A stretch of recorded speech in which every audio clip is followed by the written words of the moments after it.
Well, in the words of the famous philosopher Beetlejuice, it's showtime. Hey, welcome back, everybody, to another Trippy Food live stream. Hey, and Doodle in the room. So it's a crowd now. Come on up, Doodle. Come up and say hi. Come up to the nice people. There he is. It's Doodle. Doodle probably smells food, and probably none of this he can eat. But but we try. All right, Doodle. Here's your little bed. We can chill out in here. But anyways, welcome back to another Trippy Food live stream, the second one in 2021, which we hope will be a better year, but so far it's not starting out to be. But, we have great hopes. So before I get started, we have a lot of regulars in the room, and the people who are always first in the room: Food Taster TV, Janice Yamanaka, Tom, old guy in Colorado, Starfly in the room. Cool, everybody. It looks like you're all saying hi to each other, so we're cool. However, if you remember a ways back, I think we used to start this around 4 p.m. on Saturdays. And the problem was we had some of the Europeans like Derja Kane and Europrop, and they were saying, well, could you do it a little bit earlier, because it's hard for the people in Europe to be able to get on and see it. So we changed it to 1 p.m. Pacific time, which I think, if I'm not mistaken, is about 11 p.m. Well, it depends on what part of Europe you're in. It's approximately around 11 p.m. We'll find out in a second. Anyways, so we have on right now first timers, Dave Smith 31, and Dave Smith 31, some very good friends of mine from Liverpool, UK. We have Dave, Sharon, and Fletcher and Tate, and I haven't seen them in years. I think I was in Liverpool to visit them, I think Fletch was.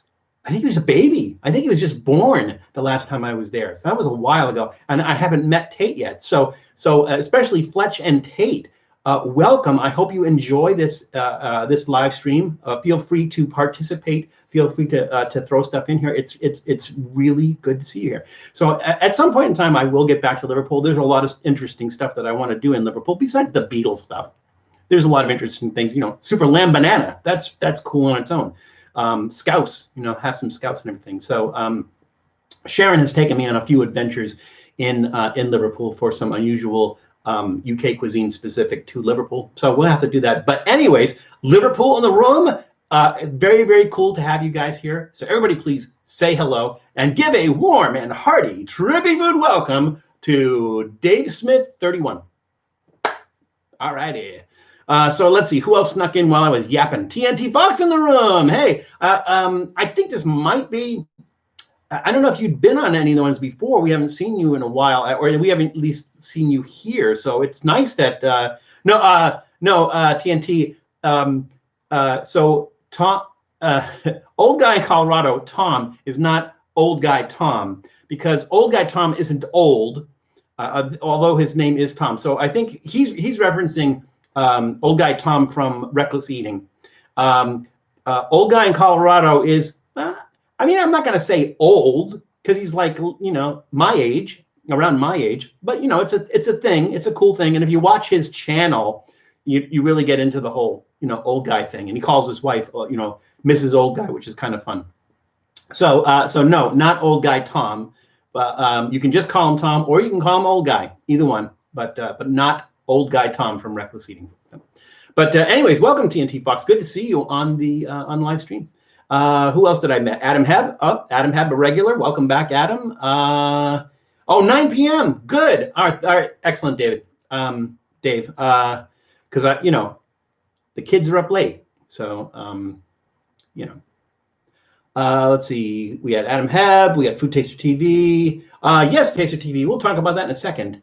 Let's see, who else? I think we're all on the masshole. Yeah. Well, so am I, TNT Fox. I lived there for, what was it, 20 something years, like most of my life, my early life. I wasn't born there, but I was raised in Massachusetts. So fellow masshole here.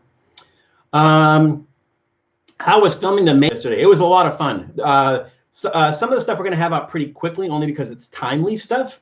Some really, one of them, it was pretty disgusting. And then we also did a lot of the, one of the main shows, because unfortunately Chris is kind of sidelined not because he has COVID, but because everybody he works with does. And so Matt had asked me to fill in and do the next main show, the next Reckless Eating main show. And so I filled in, and there was a lot of really, really interesting and painful things that we did for the live show. So in general, we also filmed a couple of other things. We did a Pringles one. We did, I'm trying to think of the stuff we did specifically for Trippy Food. Oh, we did the 2020, the Burger King Brazil 2020 burger. I'm going to have that one out pretty quick. We did a couple of other ones. I can't remember, but yeah, it was definitely fun. Also, recently, last week, we also filmed another episode with Old Guy in Colorado, and we did the Old Guy barbecue sauces, Old Guy barbecue sauces and mango salsa. But so that was a lot of fun. It's not like he really participated, but since they were his sauces, we asked him about the sauces and everything as we tried them on chicken wings. So that's a good episode. That one's coming up. And then we filmed with Food Taster TV last week. That episode should be out Monday. And we did U.S. versus Canadian snacks. So basically, we picked 3 snacks with the same name in the U.S. and Canada. And we try to figure out, like, how are they different, which is better, et cetera, which is really hard to do because you can't taste the other one while you're doing it and everything. But it's a fun episode, and hopefully that one should be out Monday. So, yeah, we've done a lot. Hopefully we'll be doing some filming with, I think, Beyond Seattle Eats. We're doing something with them coming up with Hillbilly Select Reviews. We've got something planned to do with them and a couple of other people as well. So, and we're trying to come up with some interesting collaborations with some people whose channels are very specific. Like, I would love to do something with Cereal File. Just got to figure out how we can do it, because it'd have to be something, based on cereal, because that's entirely what they do on that channel and everything. I think we'd like to do something with the trips as well. So so a lot of things coming up, a lot of things being planned. So it's going to be a good year for actually collaborating with other people. So cool. Recording collab was fun. It was fun with you as well, Food Taster. Yeah, I really enjoyed that. So I can't say that I've done a collaboration with anybody that I thought was like, not okay. So you guys do the Oreo and Spam McDonald's sandwich, and if so, how was it? Well, Adam, I will not tell you how it is because we filmed it, right? So yes, we did do it. We did 2 versions. We did one for Reckless Eating. The one we did for Reckless Eating was exactly like the one they served in China. The one we did for Trippy Food was a little bit different because what we did was, I don't know, would it spoil it if I tell you? Let me know. Will it spoil it if I tell you how the Trippy Food one was different? Let me know. I'll tell you. Otherwise, we'll wait. But I expect to get that one out quickly, only because that one's timely as well. For Canadian American, did you try Canadian Smarties? They are so fun. We did try Canadians. We tried U.S. and Canadian Smarties. Yes, Bacon 420, which, by the way, welcome to the room. Everybody, say hello to welcome back, Bacon 420. What is your basic comfort food cheese sandwich? Oh, is cheese sandwich yours? Like a cheese and onion? Is Dave? My basic comfort food is hot dogs. And I know you can say, like, well, it's hard to ruin a hot dog, but believe me, you can. There's a brand of hot dogs, Ballpark Franks, and they do a Ballpark Franks chicken and pork frank, and so Ralph's, which is our local Kroger store, had a coupon for free Ballpark Franks chicken and pork Ballpark Franks. They were nasty. They were limp and rubbery and mushy, and yeah, they were terrible. So even though hot dogs are my comfort food, I still don't like a bad hot dog. But yeah, hot dogs is really my comfort food. I mean, I enjoy almost everything. There's very, very. It's easier to say what I don't like. But I'd say the comfort food is going to be hot dogs. Definitely going to be hot dogs. Not my favorite thing to eat. That's completely different. My favorite thing to eat is different. But yeah, hot dogs, my comfort food. And I think we've done a lot of hot dog episodes. I think we've done some vegan hot dog episodes as well. I used to get a lot of crap from the vegans on my first vegan hot dog episode. because they said, "Oh, you went into it not gonna lie." I'm like, "No, just being honest with you, it wasn't good." All right, so yeah, Bacon is there, getting caught up on all his greetings. It's not 4:20 for another 12 minutes here. Oh, okay. Well, smoke them if you got them. Massachusetts is legal now, right? I think Massachusetts. Didn't the last election, didn't they have something on the bill made it legal? Is it? And I don't know if it's medicinal or recreational. Let us know, TNT Fox. Let's see. Will you eat a cold hot dog right out of the fridge, Val? I would do it as I would do it for science. I would do it as a trippy food thing, but I wouldn't do it like I'm gonna somehow cook. I might steam that hot dog. I might grill that hot dog or something, but not as a comfort thing. Eat that cold hot dog right out of the fridge. But like I said, I would do it from a for science. As a matter of fact, maybe one day we'll do that. I'll just take a pack of hot dogs right out of the fridge and I'll eat one, and I'll even drink the hot dog juice. How's that? How's that for you? Just be a thing. Let's see how it tastes cold. Now, that having been said, there's a lot of things that you can eat cold out of the refrigerator that are awesome. That like maybe even better than when they're served hot. Lasagna, cold lasagna out of the refrigerator, it's awesome. Cold fried chicken, cold pizza out of the fridge, the second day. Yeah, they're really good. So there's cold things that I would eat right out of the fridge. Hot dog, not on the list, but like I said, by request, I would probably do that. Did I miss anybody? I got everybody, I think. Have you eaten penguin? Oh, Fletch is asking. No, Fletch, it's really hard to get. My friend Anshu, who owns the exotic meat market, he gets things like flamingo every once in a while and stuff like that. So it's possible if penguin is a thing that you can legally eat, then he will be able to get it. And at some point in time, I will eat penguin. But I have not tried it. I've tried peacock, because he used to have peacock. I don't know if he still does. He used to have peacock. I don't recall I've ever done a Trippy Food episode on peacock, but I've eaten peacock, and I think I have it on the blog, but have not done penguin. But I'll put it on my list, and I'll ask my friend Anshu. I said, like, hey, you got any penguin? I'm down. I would try penguin. Yeah. There's very little I wouldn't try. I do limit it to what's legal. So there are some things in Southern California that are not legal, and so I won't eat them. Like I don't think you can eat bear in California, but if I'm outside of California in some place that serves bear, I'll eat it. Horse meat is illegal in California, but if I'm somewhere where it's legal, I'll eat it. In the United States, whale is illegal, but if I happen to be in like Japan, where it's not illegal, and I find it in a restaurant or something, I will probably try it. So if penguin shows up somewhere where it's available and I can try it, yeah, I'll eat it. Let's see, penguins. I'm trying to remember. Penguins are southern hemisphere. So if I make it to Antarctica, and especially if I get stranded in Antarctica, yeah, I'll be eating penguins for like weeks. But thanks for the question, Fletch. All righty, so order of business. Let's see.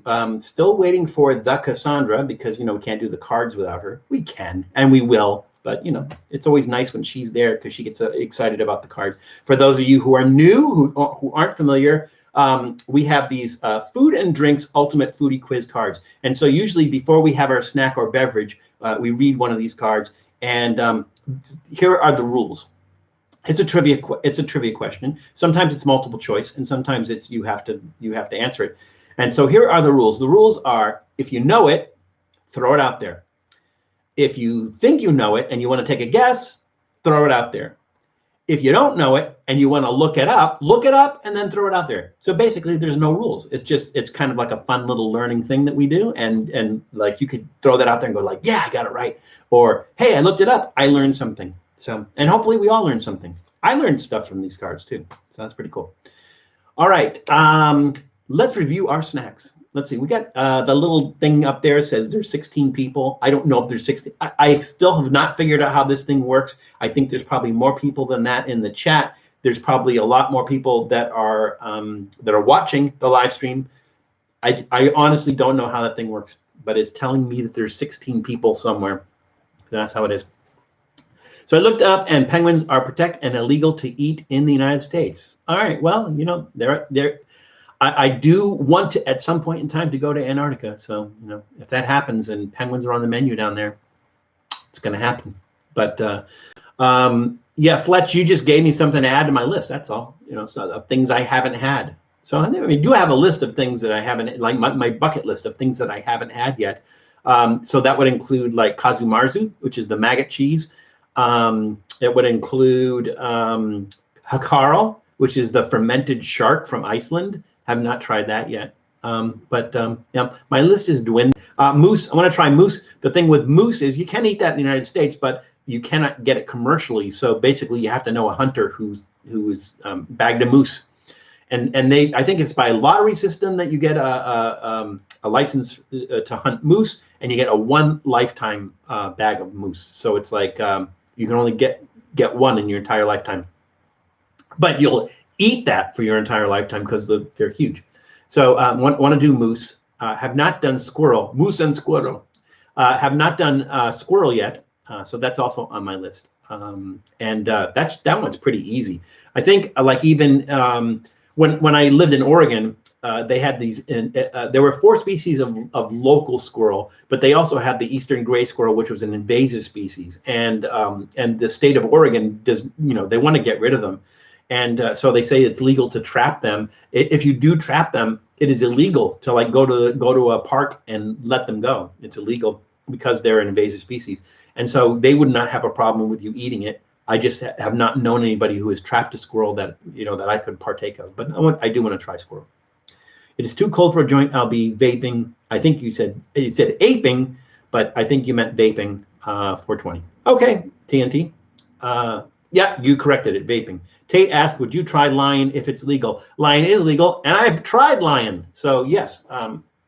Again, my friend Anshu at Exotic Meat Market, a couple of times I went out to visit him his ranch, and he had lion, and we tried lion. So very mild. It's extremely mild. But you do have to cook it with some kind of fat because it's very lean. Yeah, like extremely mild taste. Really kind of an unusual taste, and unusual and unique taste. But yes, Tate, I have tried lion. Don't think I have pictures. I'll have to go back and look and see if on the blog maybe I have pictures of lion. So either way, the next time I go out to visit Anshu, I'll ask him if, you know, hey, can I take pictures of the lion that you have in your fridge? If he still does it. It's not like something he would have all the time. It's not like there's a lion ranch where they raise them or anything. So apparently penguins taste like beef. Well, it's funny because you say I never would have thought it tasted like beef. But if you think about ostrich doesn't taste like chicken. Ostrich is a very, very large bird, but it does not taste like chicken. It is very much like a red meat. And then emu is very similar, but emu is much oilier meat. So Adam, yeah. What does it surprise me? And it probably doesn't taste like beef. It's probably maybe the texture is the same as beef, or maybe it's a red meat. Maybe that's what it is. When you think about it, this is an animal that lives in the Antarctic, and it has to have a certain amount of fat because it has to be able to withstand the cold. So I imagine it would not taste like chicken. You know, that's just me. I think you can buy lion on Exotic Meats. Yes, you can. You can. That's what I was saying. My friend Anshu, his place is Exotic Meat Market, and you can buy lion. It's extremely expensive. Again, because it's not like something that's, you know, ranch raised that you're going to have a bunch of them. Like he may have one lion every, you know, X number of months, you know, or a year or something. That would be a great show, though. Moose and squirrel. That would be, if we could do it like at the same time. You know, well, where you are, let's see. Tom, are there moose in Colorado?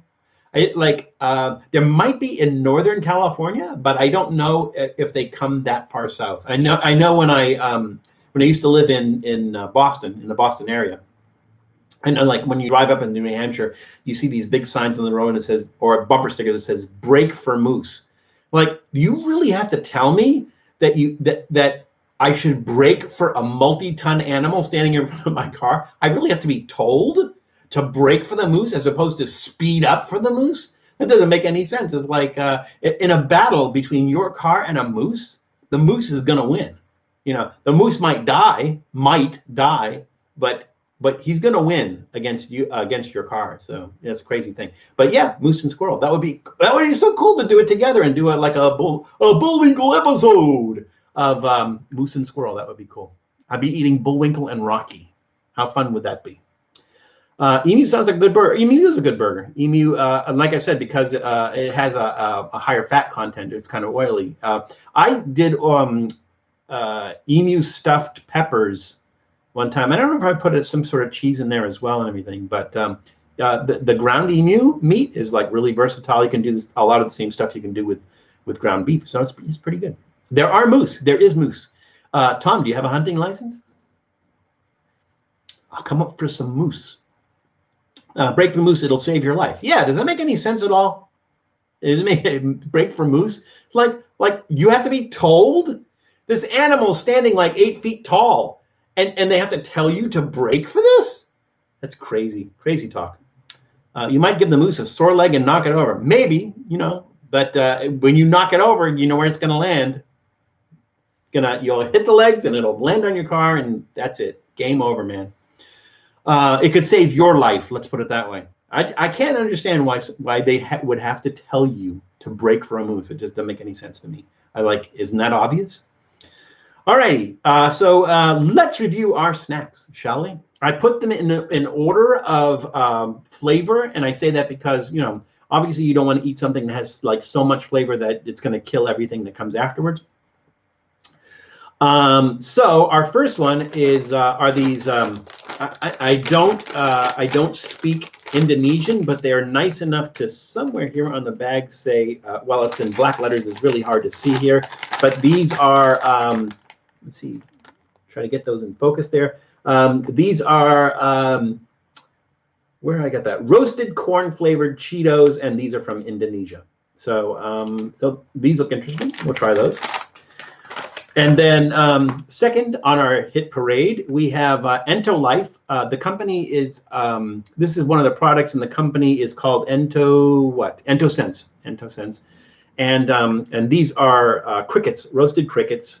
They have different flavors. I think on one of the live streams before we did the garlic and jalapeno one. And we actually did the garlic and jalapeno one on the Reckless Eating main show. We did some of those. But these, I think, were really interesting because these are Italian lasagna flavored crickets. And the nice thing about this particular brand of crickets is that they take the legs and the wings off. And so you don't get that kind of grittiness and that stuff between your teeth and everything. And you're just getting the bodies of the crickets and everything. So it's really nice. So looking forward to this. All you entomophage, what do you call somebody who eats bugs? The act is called entomophagy, but what do you call the person who eats bugs? I don't remember what it is. But those of you out there, your bug eaters out there, your insectivores out there, this is going to be fun. Bacon would make crickets better. If I'm not mistaken, these lines are driving me nuts. It's from the blinds. If I'm not mistaken, Hot Licks from Pismo Beach, California, they make they in the little boxes, you've probably seen them called crickets, and they have different flavored crickets, and they may have a bacon flavored cricket. I don't know, like you say, well, make it better, but there's something like smoky and bacony about them anyways. But what doesn't bacon make better? As long as it doesn't overpower it, right? So you want to know, if you're going to eat something like this, you want to know what the crickets taste like. So you don't want too much that's going to sit on top of that and overpower that. Bacon might do that, but what doesn't bacon make better, right? Sounds like pizza Pringles crickets to me. It's funny because I was just talking to Matt yesterday, and we were just talking about pizza Pringles because he was saying how good it is. That's one of the few Pringles that I haven't had, and he goes, "No, they're awesome." So I don't know if it's worth doing for Trippy Food, the pizza Pringles, but I think at some point in time I might get the pizza Pringles just to try them. Endovore, is that I don't know. I know it's insectivore is like an animal, like an anteater that eats insects. they call it an insectivore, but I don't know if endivore is accurate or not. Like again, I know entomophagy is is people eating insects, and I think it's like an entomophage or something like that is what they call something. Maybe there's no official thing about like what you call a bug eater. That's okay. Hi, you're back. I didn't know that you were not back, so but thanks for letting us know. The video keeps buffering for me. Everybody else, so let's pause here for a moment. What do you guys say? Video okay? Audio okay? You know, except for these annoying lines of light. Is everything else okay? Is the audio okay? Is the video okay? Are you getting pauses? Are you getting freezes? Anybody else? Everybody, throw it out there. What do we call somebody who eats bugs? Entomophagus. I don't think it's entomophagus. That sounds like it's maybe like a Greek thing or a Latin thing. As long as it's actual bacon, yeah. Entomophage, yes. Person eats bugs, yeah. That Janet, I thought it was. I'm just not completely familiar with the pronunciation. Oh, bacon. Okay, thank you. I'm gonna adjust this because this is driving me nuts. I'm just gonna adjust this a little bit, and hopefully the light won't be too bad. Let's see. There we go. That okay? You guys can still see that okay? We don't have annoying lines there and everything? All right. Anybody else sneak in the room while I was yapping? No. Okay. All right. Just want to make sure and just here's a reminder. If any of you would like asked a question or made a statement or something that I hadn't responded to, just please throw it out there again. Janice is usually good about reminding me, like, "Hey Val, make sure that you answer Food Taster TV or something along those lines." But just like I said, I want to make sure that I respond to all your comments and questions. So if I missed something, please throw it out there again. Perfect video in the UK. Awesome, awesome. And I'm glad it's early there, 9 o'clock. So that's kind of cool too. So because we do 2 hours, 11 o'clock. That's not too late, right? For 2 hours. No, I'm really Dave. If I did not mention this before, I'm really glad that you guys are on. So it's pretty cool. I was going to say it's good to see you again. I just see your name, but still same thing. We're interacting, which is a cool thing. So if anyone hasn't done a collab with Trippy Food, let me tell you, it is really your loss, Val. It's a lot of fun to do videos. Couldn't stop laughing and smiling the whole time. Yeah, like I said, it is a lot of fun. And there are some YouTubers out there that I think maybe are dry, and I mean, I'm talking about dry like not lubricated. I just mean dry like kind of straight, direct, no humor, no inflection, something like that. And I haven't worked with anybody like that, but it's always nice to have kind of an animated interaction with people and everything. And so far, like I said, they've been great. And I hope, like I said, we hope to do more with the people that we've already done collaborations with, and we hope to do some new collaborations with people. So time to review the snacks. See, Janice is on top of it, always on top of it. Thank you, Janice. So we did the Cheetos, the roasted corn flavored Cheetos. We did the Italian lasagna flavored EntoLife crickets. Number 3 on our hit parade, we have Chinese Lays, and again, like I always kind of shy away from Lays because they are always disappointing. Like it's a special flavor, and you go to eat it, and you go like, "Where is it? Where's the flavor?" But the Asian Lays are usually like the Thai Lays, in this case the China Lays. But this one I was really interesting because this one is fried crab flavored Lay's chips. I'm really looking forward to that. That sounds really interesting. Suppose I could read the ingredients and see if there's actually crab in it. We'll try that before we get to that one. But looking forward to that. That one's going to be interesting. And then last and certainly not least, these are another snack from Costa Rica, which we got from a family friend who brought them up from Costa Rica. And the brand is Gallito, and these are tapitas, which are chocolates with little bits of, I know they look like larva, like some sort of like wasp egg or something, like larva sitting in there. That would be kind of a cool chocolate. I would eat the crap out of that. But these are like little peanuts, little pieces of peanuts, I think, that are in there. So these look interesting. We'll try these. So those are our snacks. We did not. We don't have another hot sauce. I'm trying to like whittle down the hot sauces I have in my refrigerator because I have like a door full of hot sauces, and I'm trying to whittle that down before I incorporate some more hot sauces here. That's the thing about hot sauces that you know, if you do one every week, they pile up, and like how much hot sauce can you use in any given week?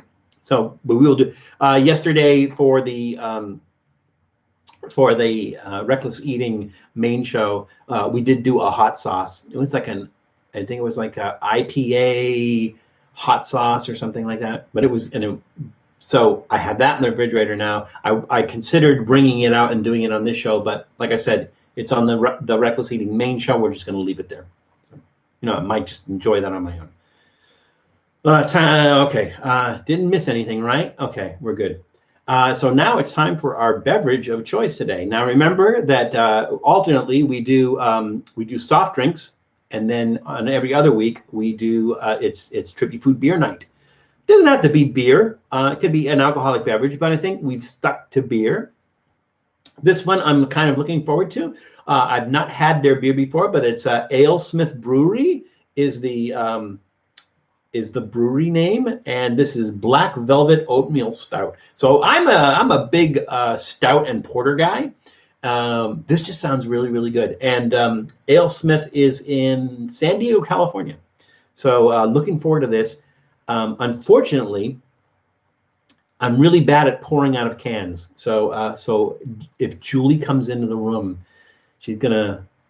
I'm going to mess this one up because I'm really bad at pouring out of cans, but I'm really looking forward to trying this. So we are half an hour in. We might as well start the, we got a nice group here. We got a big group of people. We might as well start the snacks, right? So unless you guys have any objection, we will go in the order that we put in there. So we are going to read our first card, and the Cassandra is just going to have to catch up when she comes into the room. So here is our first card. Sometimes I'll read these and they'll go, no, that's just dumb. A 5-year-old would know this.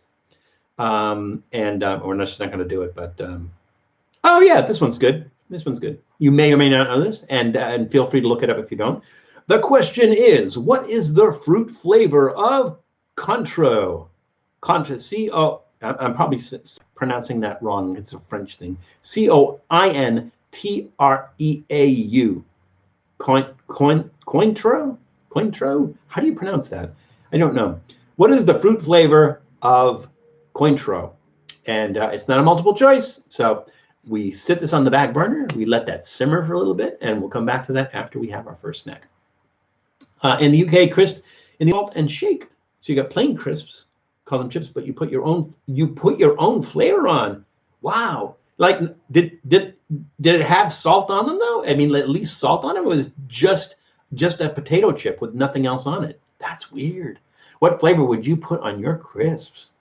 That's interesting because we've done so many. You know, over the past few years, we've done so many flavors on our crisps. You know. What flavor would I put on it that has not been put on, that we have not tried? The crab thing kind of fascinates me. I'm thinking like some sort of fish where you could kind of get the flavor of fish and chips in crisps, or as we call them, chips, right? So like if you had the potato chips with that fish flavor in there, so it's like you're eating, maybe fish and malt vinegar flavor. I think that would be cool. Maybe some black pepper and some salt, right? So yeah, I think maybe that's that. I would really like to try that. I know they make like fish crisps, but I'm talking about potato crisps that are that have that fish that have reminiscent of fish and chips. And I think so. And maybe add some mushy peas to that. I don't know, but definitely the fish and chips flavor of potato chips, I think, would be kind of a cool thing. That's just me. Tom, you're back on the kumquats again. Okay. Oh, Philip Gerard snuck in the room. Brother Philip, in the room. Welcome back, Philip. Always good to see you. I think I see more of you on here than I do of you in real life, because I haven't seen you in been over a year. It's been a long time since I've seen you. But Brother Philip in the room, everybody, I was going to say, everybody say hello. Looks like you already have. Shaz says, have you tried toffee vodka? I have not. Which company makes toffee vodka? Because we have a local, what is it? Total Wine and More, and they have a lot of different beverages in there. And I might be actually be able to get toffee vodka. I'm not a big vodka fan, but the flavored vodkas are pretty cool. But give me a brand, Dave, and yeah, we'll do it. We'll do it. You seem to be working a lot. Nice. Working a lot on YouTube, maybe working a lot in the workplace. Not as much as I want to be, but you know, it is what it is. But anyways, Snorkel, welcome back, Snorkel. Sounds like the shaker fries I used to have at some of the fast food restaurants many years ago. Oh, is it the ones that they take a brown paper bag, they put them in there, and they put whatever the seasoning is, and they shake them up in the paper bag? I think that's what you're talking about, Janice. So you remember that some places have that, but it wasn't really like a big popular thing. We'll send some salt and shake to you. Woo-hoo! Oh, by the way, I was going to say, tell Shaz. You don't have to tell her. She's actually listening to this. I did get, because I was asking her about potatoes. It's an Irish potato chip, so I can make a potato sandwich. And I was having some difficulty in finding it, and they don't export. And but I did find in a British grocery. I said grocery. It's like a small market attached to a British pub, and they had potatoes. So I did finally get potatoes, and we did potato sandwiches. So that's in an upcoming episode. Let me see when. I'll get to tell you when that is, because we have it scheduled. Potato sandwiches. Let's see that. Where is potato sandwiches? I'm looking at our schedule here. Oh, February 4th. February 4th, potato sandwiches. So that'll be fun. So just to let you know, Shaz, Sharon, we got the potatoes. Japan still has them called shaka fries. Shaka. I don't know, either one. Critical East Japan has sent me a few, which I have reviewed. Nice. I'm looking forward to it. All right. So Janice doesn't yell at me anymore. We're going to start with our snacks. So we decided we were going to start with our roasted corn flavored Cheetos from Indonesia. For those of you new to the channel, you'll notice that anything that is seasoned or has like flavor added to it, you always open from the bottom, because these things have a tendency to settle. And so all the flavoring and seasoning and everything usually ends up in the bottom of the bag. So this way you get the seasoning. I don't know if that's the case with these, but I'm going to open it from the bottom anyways. Oh my God. They use super glue to put this together. But we have our handy dandy scissors.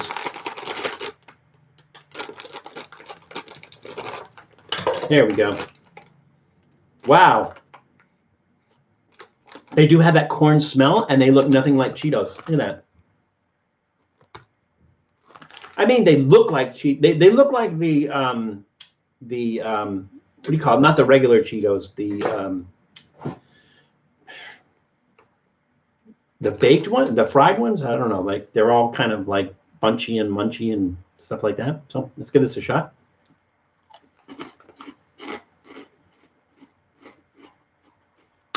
Why is that, Janice? Why is Asian snack packaging harder to open? Do they do that on purpose?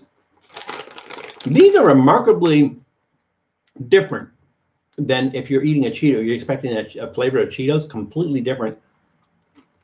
It's like if you gave me these and I didn't know these were Cheetos brand, I would not guess they were Cheetos brand. Oh, wow. So at first, in the first one, it's a nice flavor. It's a nice mild flavor. By the time you pop the third one in your mouth, you really get that corn flavor, that sweet corn flavor. They're really nice. Philip, you said travel, but what was that based on? Did I mention something about travel? Like,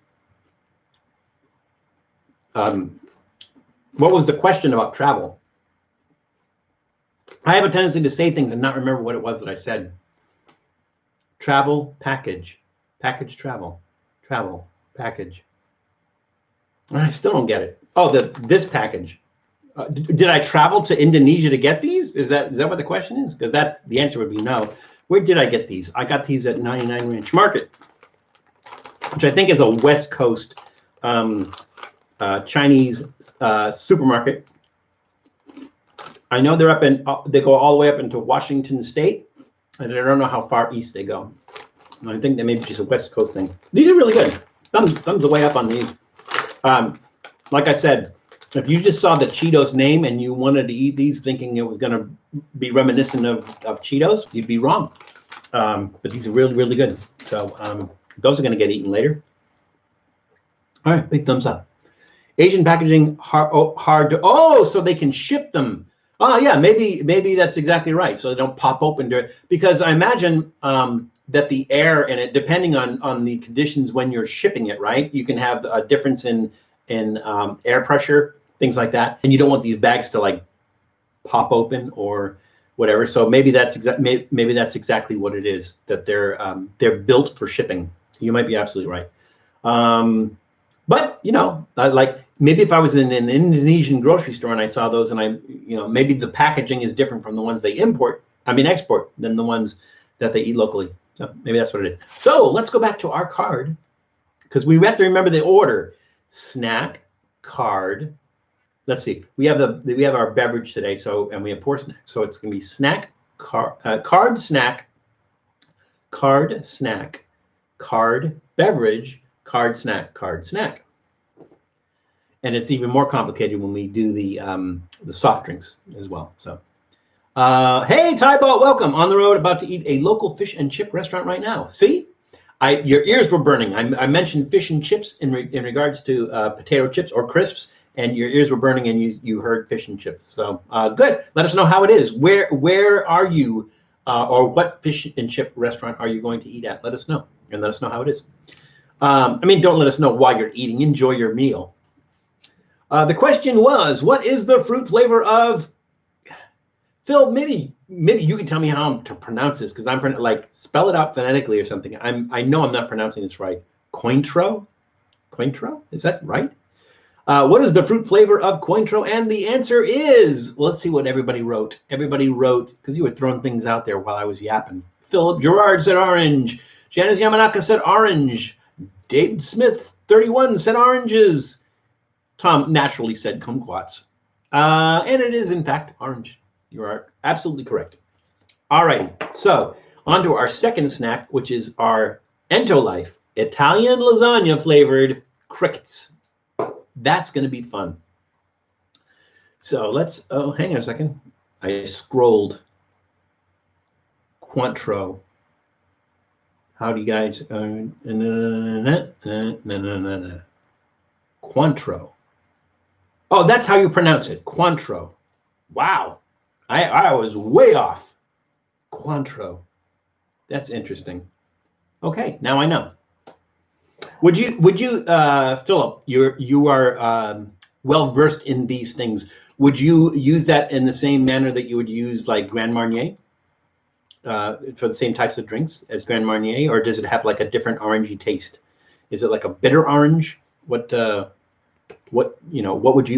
of drinks would you say? Yes, but I don't. But like, which of those would it be? Is it like a bitter orange, or like you said, it's just like a substitute for Grand Marnier, or maybe Grand Marnier is a Cointreau? Who knows? I don't know. All right, so we are going to try our second snack, which is our Italian lasagna flavored EntoLife crickets, and it's time for another card. The question is. Oh, yeah, that's a good question. And Philip, you're going to know this one. Maybe you won't. Maybe you will. Maybe you won't. I don't know. What on a bottle of wine is the punt? And I just said punt with a P. What on the bottle of wine is... Remember, this is a family channel. What on the bottle of wine is the punt? That goes in the back burner. We put that on low. We let that simmer. JD Notemans sent me a message on my phone. He says, I'm on, I just can't comment. I don't know why he can't comment. We're gonna have to fix that. But welcome, JD. Glad to have you back. If I I had a choice between cod or halibut. I picked halibut. Good call. Yes, excellent call. I mean, you know, cod is great for fish and chips and everything, but halibut is more.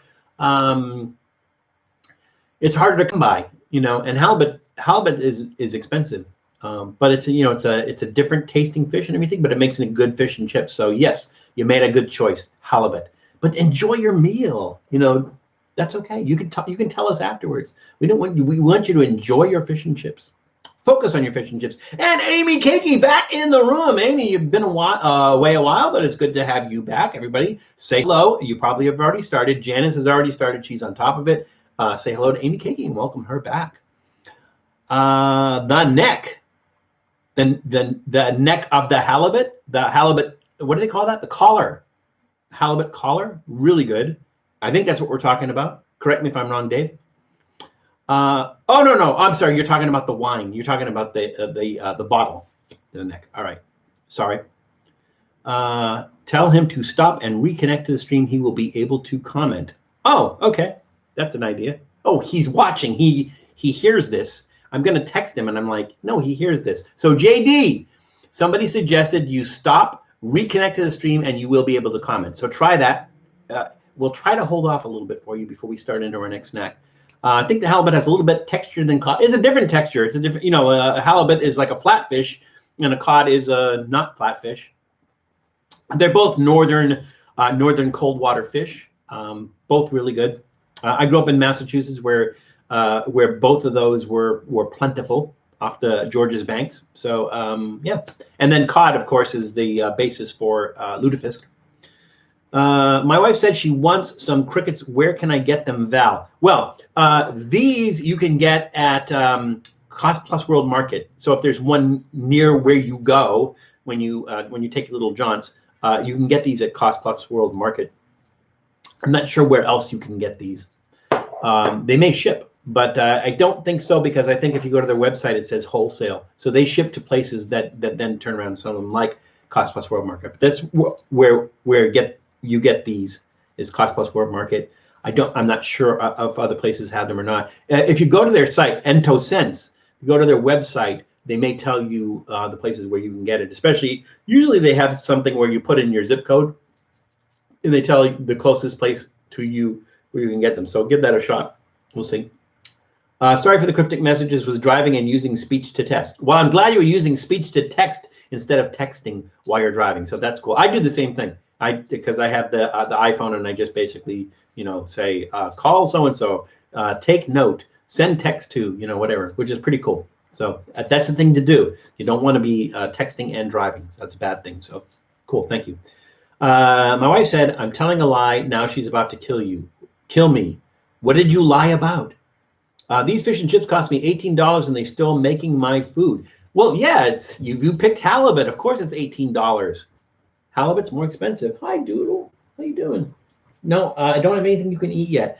I don't know if those Cheetos would hurt him any. If that has onion powder or something, and it's bad for him. I gotta bring in his like chicken snack sometime, because he's like freaking out here. He's like, I want something to eat, and I smell food. Saying she wanted crickets. Oh.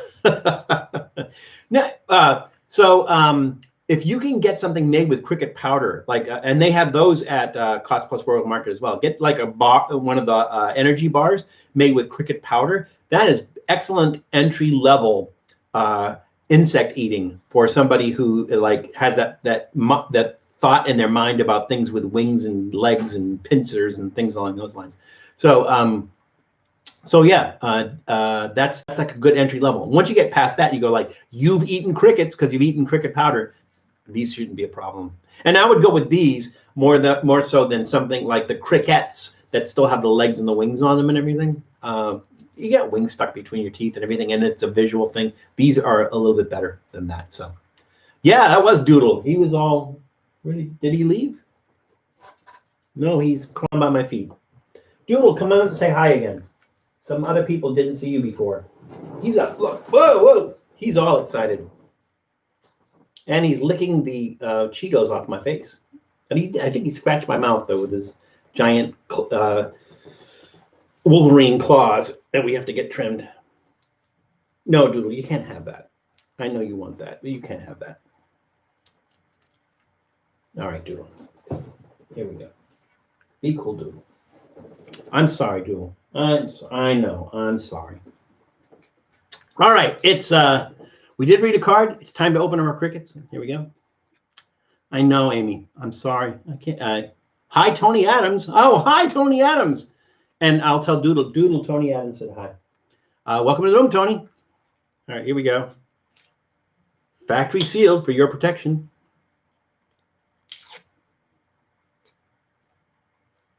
I don't know that I would ever give him lasagna, so I don't know that I would give him lasagna crickets. I don't know if he would like crickets. I don't think they would hurt him. Yeah, see, if you look at these, they, see if we can do this. They don't have any of the wings or the legs on them. They're just the cricket bodies, which are easier on the teeth and easier on the eyes. Let's give this a shot. They're roasted, so they're drier.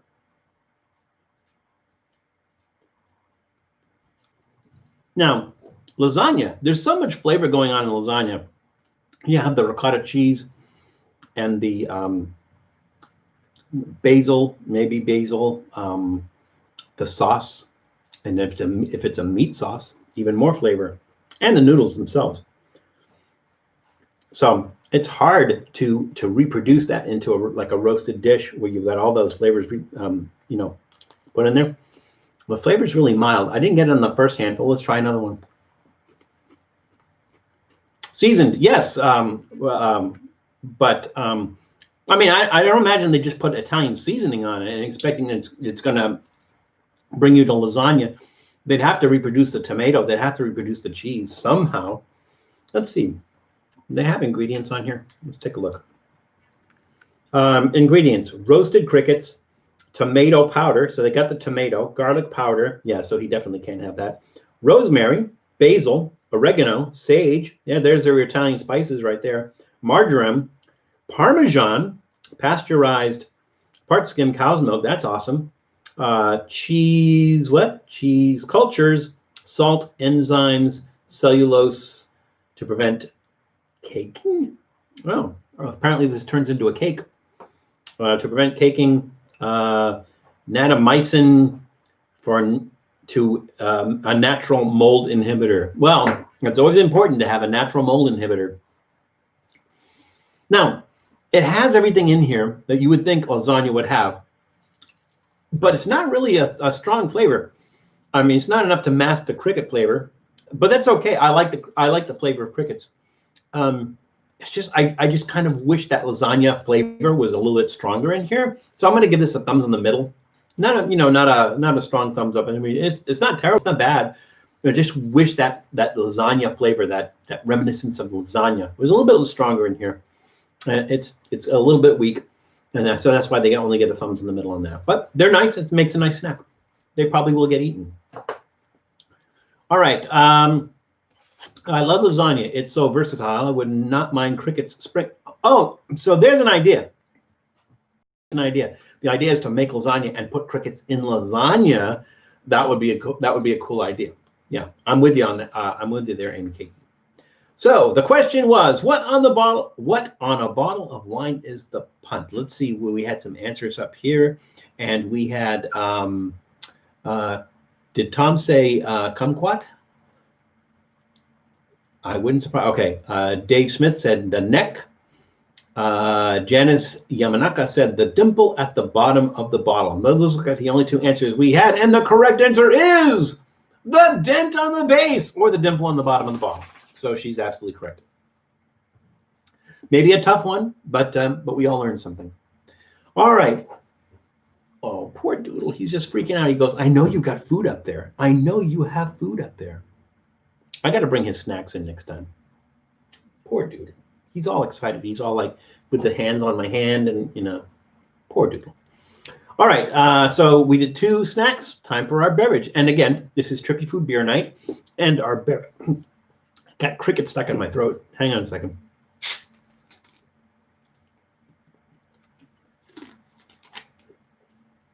I apologize that I'm going to pronounce this wrong. I think Picris Burton. Is that right? Picris Burton. Welcome, Picris Burton, to the room. I don't recognize your name. I don't know that you've been here before. If you do, and I didn't remember, I humbly apologize. But we have Picris Burton in the room. Everybody say hello and give them a warm and hearty Trippy Food welcome. Did I say that right, Picris? And El Marijuano 209, or as I like to say, El Marijuano 209. But the 209 is an area code, so it's 209. Welcome back, El Marijuano. I've been following the channel for a while. Well, it's nice to have you actually on the live stream, so welcome. We're still waiting for Notemans to see if that text me, JD, if you were able to log back on, and you can comment. Let me know. Also, make sure in the chat window that it's set to live chat. I don't know if it makes a difference when you're adding something in it, like instead of top chat, that it's on live chat. That's in the upper left-hand corner of the chat window. So, so try that. Try to log back on, and go to live chat. And then text me and let me know if you can get back on. Or if you can get back on, I'll see your text. Even better. All right, our beverage. Our beverage is from Alesmith Brewing Company from San Diego, California, and today's choice is Black Velvet Nitro Stout. It is 5.2% alcohol by volume, 12 fluid ounces. Nice can. It's like it's not shiny. It's kind of like a matte, not matte like Matt Zion, matte like MATTE, kind of like a matte finish. Nice can. But again, a aficionado of porters and stouts, so I probably will enjoy this Black Velvet Oatmeal Stout. How does that not sound good? Have you ever had Cadbury Flake? For some reason, I think I have, but I don't recall. If not, I know that there's a lot of, like I said, there's some British groceries around here that, I mean, British grocers, little British shops that might carry that, and I think I'll check that out. So I will look back and see if we've done that, and if not, we will do it as a snack on an upcoming stream, for sure. Okay, so again, our beverage, it says best served at 45 degrees. Beer at 45 degrees. Hey, y'all, sorry I'm late. Happy Saturday. Bob, you are never too late. We are only maybe an hour in. We still have an hour left, and you're always welcome. REA Junior Music, Bob in the room. Everybody say hello. It says best to serve at 45. I had this in the refrigerator. The refrigerator's cold. I took it out about an hour and a half ago, and so hopefully it's not exactly room temperature, but it's not exactly refrigerator temperature, and it's at the right temperature. Porters and stouts, I enjoy room temperature. They're, I mean, a good one anyways. So yeah, looking forward to this. Before we open this can, we will read another card. It's like a bar of flaky shaved chocolate. That sounds interesting. But like I said, we will add that as a snack, and hopefully, maybe I can get it this week. We'll add it as a snack for next week. The question is, yeah, that's true. That's a good question. The question is, what traditionally might you eat on? Might try that in English. The question is, what traditionally might you eat on Shrove Tuesday? So again, the question, what traditionally might you eat on Shrove Tuesday? That goes in the back. Well, look at these people. They're already throwing the stuff out there. We get some serious foodies out there. All right, that goes in the back burner, and we are now going to open our beverage of choice today, our Alesmith Brewing Black Velvet Oatmeal Stout. Hopefully this won't squirt in my face, but again, it's always entertainment if it does. Latkes? Oh, no. Oh, that's your guess. No, but that's a good guess. I mean, well, maybe. I don't know. Here we go. In our Stella Artois glass. I'm going to mess this up. I didn't mess it up. I'm not pouring it all over the desk. That's nice. Where's Julie? I need somebody to judge me on my pour. Where is Julie? That entire can fits very nicely in that glass. Look at that. It's perfect. And I even have that knife to go over the top of it.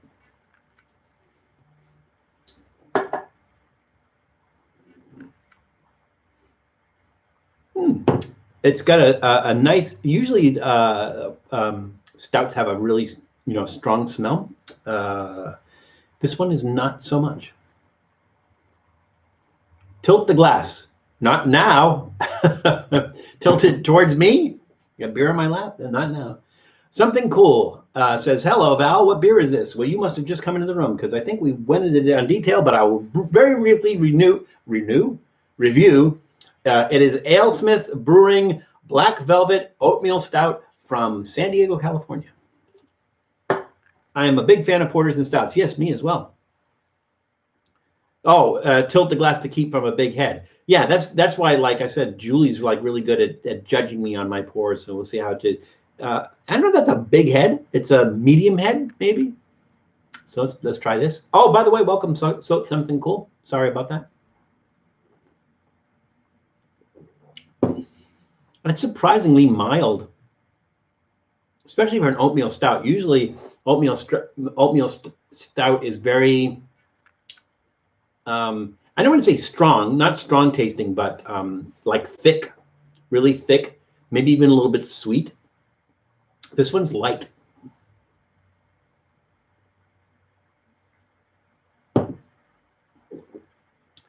That's a nice stout. Black velvet. I see. I know why they call it black velvet because it's really smooth. It's a really smooth porter. Stout, oatmeal stout, which is unusual. It's not too bitter. That's a nice beverage. Thumbs up on that one. So a new Saturday night beer for me. Joshua Shoop in the room. Joshua, are you new to the channel or are you new to the chat? Because I don't recall your name. And if you were here before and I still don't recall your name, I apologize for that. But everybody, welcome. Give a warm and hearty Trippy Food welcome to Joshua Shoop. Back to our card. The question was, what traditionally might you eat on Shrove Tuesday? And let's see what we got here. We got latkes, pancakes, tacos, tilt the glass. Nope, that's not an answer. Okay. No Tony Adams, not tacos, although tacos is never a bad choice. And it is a Tuesday, so yes, Taco Tuesday is a good guess and a good option. Unfortunately, not the right answer. The correct answer was in fact pancakes. Although I will say to Picris, latkes are usually referred to as potato pancakes. So it might actually be like you can't tell with the card. Pancakes. And if they're potato pancakes, then latke is going to be right as well. So there we go. What did I miss? Have you ever had sour monkey? I haven't had monkey at all. I'm really looking forward to eating monkey at some point in time. No, I'm kidding. I assume you mean a drink. No, I have not had sour monkey. What kind of beverage is that? Is it a beer? Is it an ale? Is it some other type of like a mixed drink? What is a sour monkey? Please let me know. I know Philip would know because he seems to be well versed in the art of alcoholic beverages. I've got a bottle of Laird's Applejack, which is the oldest distilled drink in the United States, and it is from my home state of New Jersey. Oh, are you going to crack that open, or are you hanging on to that for a while? Applejack, that sounds good. I'm going to try that. It's not like A is for apple, J is for Jack, cinnamon, Apple Jacks, right? That's not this. We're not talking about the same thing as far as Apple Jacks go, right? And I'm probably the only one that remembers that because I'm old. Oh, maybe old guy in Colorado remembers that. I missed something. I know I did. I'm a big fan of posters and stouts, but I think you mean porters and stouts. That's okay. So am I. Let's see. We got what beer is that? Yummy drink. You're right. We're talking about to keep from having a big head. Were you talking about me or you're talking about the beer? That when you do a pour to keep from having a big head, or you're talking about from me like to keep from getting a big head. So I know I missed something. I just can't remember what it was. And we had some Noah's apple brandy. Hey, Rob Switch reviews in the room. Everybody say hello to Rob Switch. You know, I know I was mentioning collabs earlier, and I forgot to mention Rob Switch because we had fun doing that, and we are planning on doing another one sometime soon. So, so Rob Switch in the room. Everybody say hello to Rob Switch. Really good with ginger ale, titties and beer. Okay, Tanner Hester. Yeah, that's a common thing. I don't know. It's sometimes difficult to put those two things together, but I'm okay. I'm there. I'm with you. All right, we did our alcoholic beverage. We did 2 snacks. Time for our next snack, and I'm really looking forward to this. Again, remember that my attitude towards Lay's is that I'm not always good about getting that flavor from what's on the outside, but the Asian version of Lay's are usually much, much better. So this is Chinese Lay's fried crab flavor, and I am looking very, very much forward to that. Hi, Cole Carrigan. I see I missed Cole Carrigan. Carrigan. It is Carrigan. Hello, Cole. Welcome back. And Jesse Torres in the room. Also been a few weeks, heading out to work right now, the 5th straight Saturday. Well, that explains why it's been a few weeks. But welcome, Jesse. Hope you can at least enjoy the sound of the live stream while you're traveling. So that's fine. But welcome back. Okay, so we're gonna try our Lay's. We have to do another card. Where is the Cassandra? You know what? I'm going to ask this anyways. That's fine. Maybe some people don't know. I think it's an easy one, but that's just me. I'm gonna go ahead and ask it anyways. What is gazpacho? This is very. The answer they give is very generic. If you can be more specific, go ahead and be more specific. But they're very generic. But what is gazpacho? Go. Back burner. There we go. Deep fried soft shell crabs with dipping sauce are amazing. They sound amazing. When you say deep fried soft shell crabs, are you talking about like the Maryland blue crab?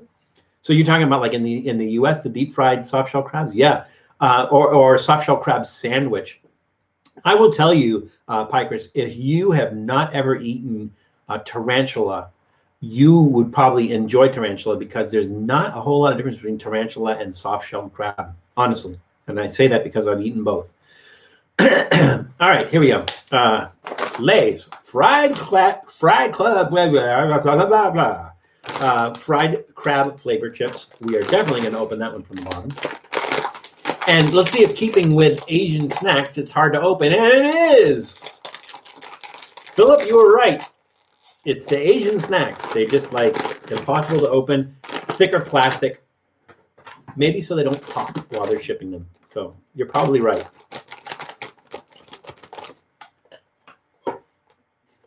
Not much of a smell.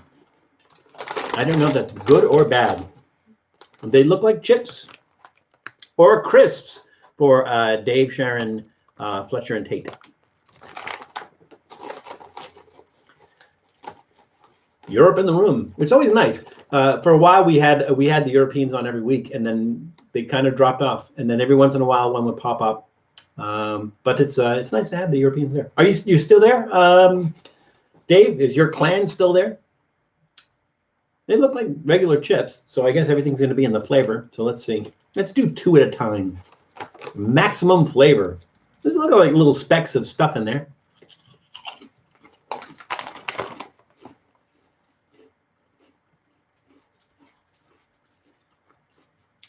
Crab flavor is not too hard because you just basically cook the potatoes in crab shells. Ooh. Ooh, that's an interesting spice. There's a little bit of a burn to that. Let's see, ingredients. Potato powder, vegetable oil, fried crab seasoning. Let's see, MSG, which you're not going to find in a lot of U.S. chips. Soy sauce, garlic powder, soy paste powder, flounder. Does that say flounder powder? Flounder powder. What the hell is flounder powder? Chili. You can definitely taste the chili in there. Cornstarch, silicon dioxide, potassium.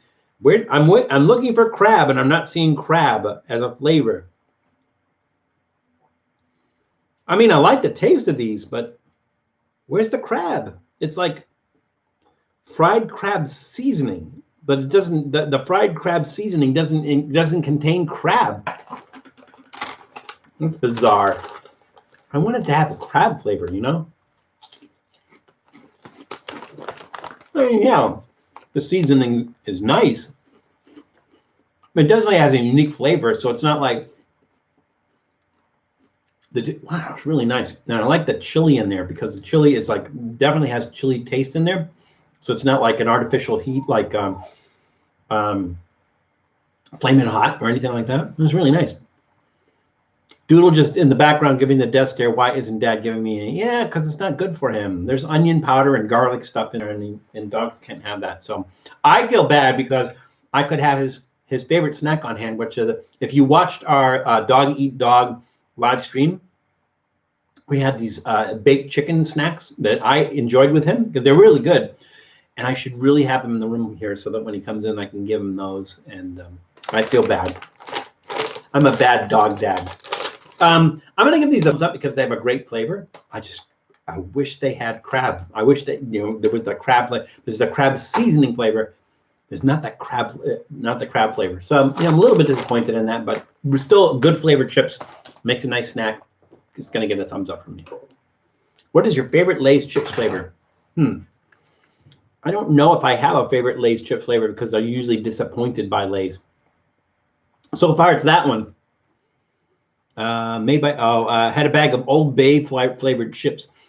So Old Bay is a seasoning that they usually use like on the. Huh. Doodle's whining.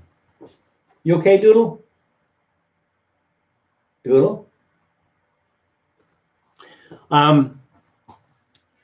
Old Bay is a seasoning that they usually use on the blue crab, like in Chesapeake in Maryland, Maryland blue crab and everything. Like when they do a crab boil, and they'll use the Old Bay seasoning, but it goes nice on a lot of other things. So I would imagine there would be a good chip seasoning. Yeah, I agree with you there. Old Bay flavored chips. I think there's probably a bunch of different brands of Old Bay flavored chips. There's also an Old Bay hot sauce. So there's a hot sauce made with the Old Bay seasoning as well. The question on the card, we'll go back to the card. The question was, what is gazpacho? And the answer is, their answer is cold soup. I know Piper said cold tomato soup, which is more accurate. Tom said cold Italian soup, which I don't know. I don't think it's Italian. I think it's Spanish. I think gazpacho is Spanish. I could be wrong. You could be right. But I thought it was Spanish. And I say that because I had gazpacho in Spain, but could just be they just offered that. Cold tomato soup. I think that's that. Anyone who said cold soup, I'm going to accept. But borscht is a cold soup too, and borscht is not tomato. So if you said cold tomato soup, more points to you. But I think you're both right. Let's see. Did I miss stuff? I missed. We're all talking about Old Bay. Old Bay is awesome. Old Bay seasoning stuff. Used it when making stuffed mussels. Stuffed mussels. I've had stuffed clams. The quahog clams. Never had stuffed mussels. That sounds interesting. It's both. I think it's both, Val. I think you mean both Spanish and Italian, right? I think so. I know it's Spanish. I don't know if it's Italian or not, but I'll take your word for it. Why not? Sip a beverage. We have another snack. We're doing okay on time. We had about another 45 minutes. I'm going to throw out a couple of these things that have kind of been simmering on the back burner for the past couple of weeks. First of all, one of the things I want to do is you may or may not have noticed that I'm wearing a T-shirt that has something on it, and you can see like it says "Ike." That's what you see, but the whole thing says "Creepy Paper." So extra points if you know what Creepy Paper is from. Throw it out there. Creepy Paper. Okay, so we were going to do another beverage, but or another snack. Doodle, what's up? Doodle. I don't know. Crying at something. It really looks okay. One of the things that I wanted to mention is that apparently this is news, but it's big news because KFC is finally upgrading its chicken sandwich. The KFC chicken sandwich features an extra crispy chicken fillet placed on a buttered brioche bun and topped with pickles and spicy or classic mayonnaise. So basically, they make it sound like KFC is doing this new exciting thing. KFC is just catching up with the rest of the fried chicken places because Church's and Popeyes and everybody else has already Chick-fil-A has had this. Everybody, I think even Wendy's has had this, but for some reason KFC is finally up. This is finally upgrading. It's like, is this news? It's like KFC is just catching up with everybody else. So, but apparently it's a news item, a big deal. I guess, what the hell.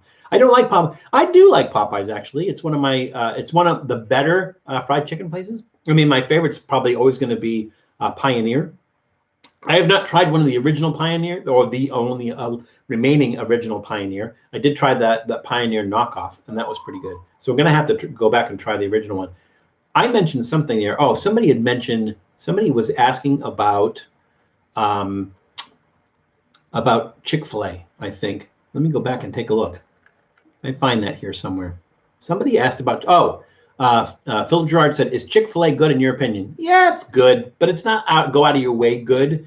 They do seem to use a good, high quality chicken and everything. I don't understand the long lines, but it's okay.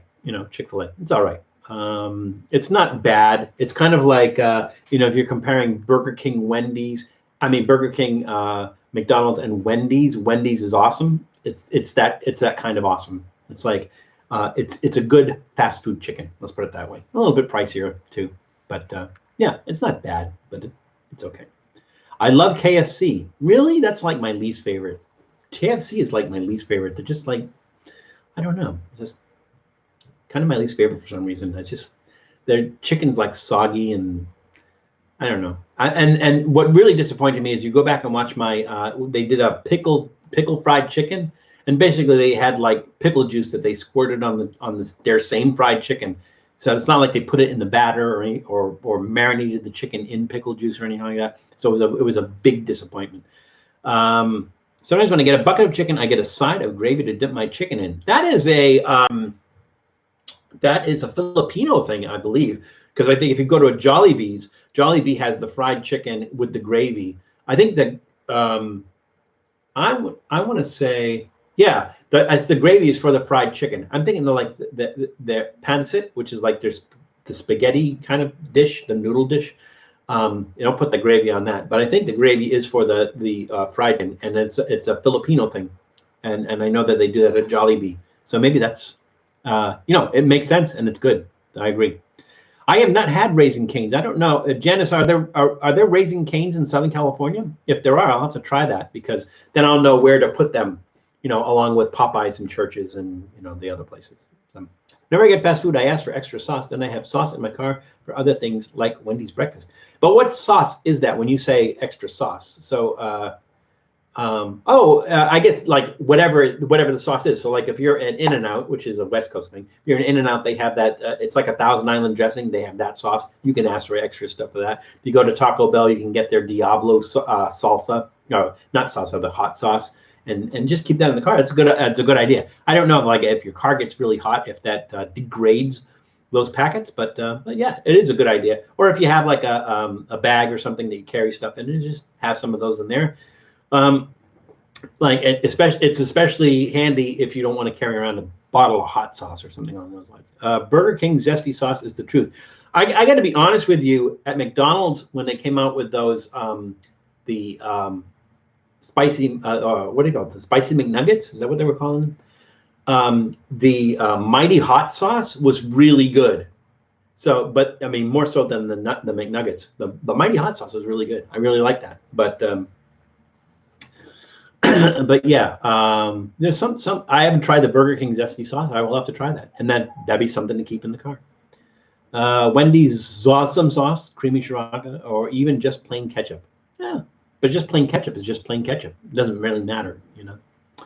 There's a Raising Cane in Fullerton. There will be one opening in Torrance in March. You have to see if there's one closer. Like that's Orange County, or no? I guess Torrance is LA County. I'll have to check. I'll take a look. Party hard, everyone. Loving the stream. Neurodrift. I do not recognize you, Neurodrift. Are you new to our stream, or are you new to the channel, or are you new to the chat? Either way, welcome. I'm glad you are loving the stream. We hope we are entertaining. Time for our last snack, which means we read another card. Let's see. Sure, these are a good question. And if you think about it, it's going to make a lot of sense. But here we go. In what century were bananas first sold in London? And A is 12th, B is 17th, and C is 20th. So again, the question is, in what century were bananas first sold in London? 12th century, 17th century, 20th century. Back burner, slow burn, low heat. I'll get an onion ring from BK and zesty sauce. It will change you. So speaking of onion ring, Tom, correct me if I'm wrong. We already came out with the episode. Check out the episode that we did with Tom, old guy in Colorado, where we made his, what did we call that? Fiery burger ring, which was a onion ring with a burger on the inside. Check that. That changed my life. That totally changed my life. That was amazing. I don't think they're going to have that at Burger King. Pretty sure they're not going to have that at Burger King. Hey, Tony Adams, did I welcome you to the room, Tony? If I did not, welcome to the room, Tony. I'm sorry. I get sidetracked sometimes. Don't remember. All right. Anyways, our last snack, and again, the company is Gallito, which means literally means little cock, little rooster. And the product is tapita. Tapita doesn't really mean anything. I think it's this particular product, this particular thing. And it is a little chocolate with tiny pieces of ant larva in it. It's not ant larva, it's peanuts. With tiny pieces of peanuts in it. So let's give this a shot. And again, this is from Costa Rica. And this was given to us by a family friend. Well, not a family friend, but like a family relative, like a relative of a relative. Like my brother-in-law's sister-in-law, right? I don't know, something like that. Ooh, individually wrapped in a pretty gold foil. Here we go. Yay! In your dream. I learned how to say that. I happen to be fun as wrapping up again. I should remember you do this each and every Saturday at 1. Well, no, we still have half an hour left, so you're good. Welcome back, In Your Dream. In your dream, but you know, depends on how you say it. It sounds like in your dreams. In your dreams. Japanese candy is my favorite. Your favorite candy? Do I have a favorite candy? I don't know. I always love those chunky bars, the ones with they used to have raisins in them. I don't know if they still do them with raisins in them. I used to like those. And I like Necco wafers, but you know, I'm insane. So I was making a ragu for dinner tonight when you started. Oh. Too bad we can't. You can't share that. We can't enjoy that. Pocky is godly. I do like Pocky because I like that pretzely, you know, inside of that. That's good. Skybar. Oh, of course. We did. Bob, I think you probably saw our Skybar episode, right? When we went down to where is it? What city? Little town in Massachusetts where they make Skybars. I can't remember. So Skybar used to be a Necco thing, and then Necco went out of business. But a separate company bought the rights to the Skybar. And they're manufacturing it there. So we do have an episode where we went to the place where they make Skybars. So check it out. And Skybars, yeah, awesome. If you're from New England, you grew up on Skybars, and it's nice to have them back. So yeah, Bob, I agree. No, not Cambridge. It's like a little town. Why can't I remember the name? It's because it's like Skybar Candy Company or something, and it's like one of the little towns, you know, outside of the Boston area, and I can't remember the name of it.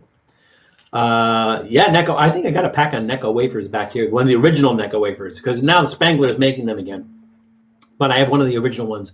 For me, it's a collector's item. But they did change the flavors, but I think they improved the flavors. Necco also made Clark bars. Yeah, and there's a company, who is it? The company is, they make, who is it? So another company is making Clark bars as well. I've tried to get a hold of them. I can't get them here. There's none of the candy stores here have the Clark bars, but I tried contacting the company that makes them to try to get us a Clark bar, and they've been difficult to get. But I know they are making, another company is making the Clark bars now.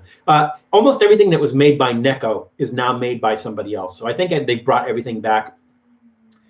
And you can, you have to look around, but you can find it. Sudbury, that's what it was. The town of Sudbury is where they're making Sky bars now. Never put carrot or celery in my pasta sauce, so this is the first. I have not either, but some people do. Give it a shot. It's probably okay. Sudbury, Massachusetts. Janice, you're right on top of it. I don't know if you were first or I was first, but I just remembered it was Sudbury because we went there. I got a 3-pack of secret aardvark sauce upon your recommendation. Yeah, Philip Gerard did as well. Philip, did you crack into that a secret aardvark sauce yet, Phil? What do you think? Have you used it? And your dream, let us know what you think of that too, because that's my go-to hot sauce. And like I said, I won't tell the story again. If you want to hear it, it's on one of the other live streams. But just happened upon it. I was not living in Portland at the time, but I was in Portland when Adam Richman handed me a bottle of the secret aardvark sauce. So that was my first introduction to it, and now, it's like a religion. A lot of commercial spaghetti sauce has sugar. Well, I know a lot of people who like home people who make spaghetti at home. They'll put a spoonful of sugar in it, I guess, to cut the bitterness of the tomato sometimes. But I don't put sugar in my tomato sauce. So why not put honey in some? You could put honey in the homemade sauce. You could also put sugar in your homemade sauce. And like I said, some people do. I just don't. But that's just me. Clark bars are really good. So are Hershey's Fifth Avenue. Much better than a Butterfinger, in my opinion. Yeah, I mean, the sky's the limit when it comes to candy bars. There's so many different kinds. But try, if you have not tried the Sky Bar, definitely try the Sky Bar because you got 4 different flavors in there. Hey, the Cassandra in the room. We've already gone through like 4 cards. We missed you. But welcome back, the Cassandra. Never too late. All right. I forgot to eat the chocolate. It's going to melt it, but I have it on a little foil thing, so it's not going to melt in my hand like M&Ms don't. Here we go. Or Smarties. Ooh. Now, I don't know what they do to it. Maybe it's almost like a Nestle's Crunch. And I'm just wondering if it's the peanuts that are crunchy and like light and crispy, like a Nestle's Crunch bar. Wow. That's really interesting. I was not expecting that at all. Here's what I'm gonna do. I'm gonna bite into that. We'll look at the cross section of that. See what that looks like. See if that looks like I can see the little, the little bits in there, right?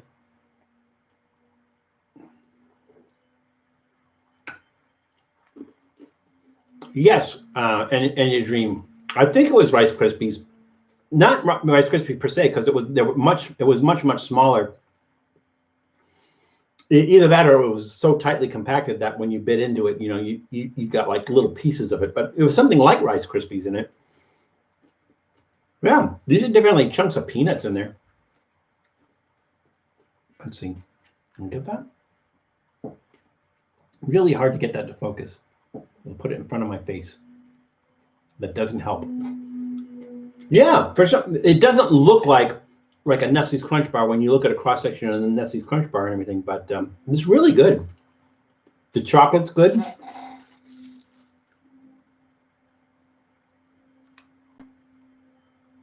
Doodle.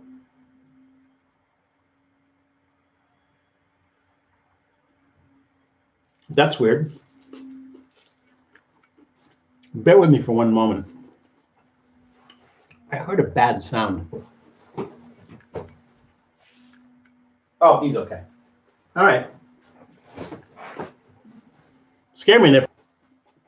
It sounded like somebody sawing into a tree or a dog gagging. It was neither. Well, could be the tree. Hi, Doodle. Did you say what the shirt is about? No, I didn't say what the shirt was about. I asked if anybody knew what the shirt was about. Well, I don't think anybody answered yet. I don't think. Let me go back and look. Did anybody answer that? What is this from? See if anybody answered that. If not, throw it out there right now if you know what this is from. And if not, I'll tell you in a few minutes. Oh, he's whining. Poor little baby. I don't know why he doesn't want to hang out here because I don't have food. I don't have his food. Puffed rice cereal. I liked puffed rice cereal. No, puffed rice cereal was not like Rice Krispies. It was more, well, it was like a texture of popcorn, whereas Rice Krispies are crispy. You know, the puffed rice cereal was puffy. It was soft and puffy. I don't know how else to describe that, but there was a big difference between puffed rice and Rice Krispies. Maybe your hand was out of the macro area of your lens. Lenses are rated for close-up range, and if you're too close, it'll just be blurry no matter what. Yeah, but unfortunately, I like to take close-ups of stuff, but you know, it is what it is. Hey, more beverage. Okay, so as far as the Gallito tapita from Costa Rica goes, big thumbs up on that. It's really interesting because I'm looking at it and I'm not seeing anything. I'm not seeing anything like puffed rice or Rice Krispies or anything in it that would have that kind of crunch to it.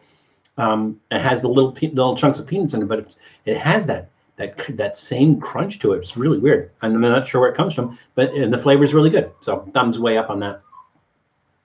So speaking of Nestle's Crunch, there is a company called Fluker Farms, and they raise crickets for food for like reptiles and stuff.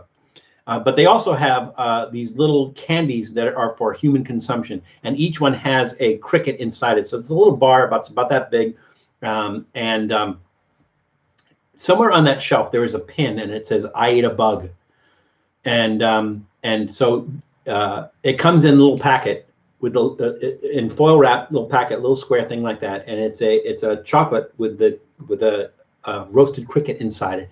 And then you get to wear the pin afterwards if you've eaten the cricket, which is like a piece of cake. But to me, like somebody asked me to try that.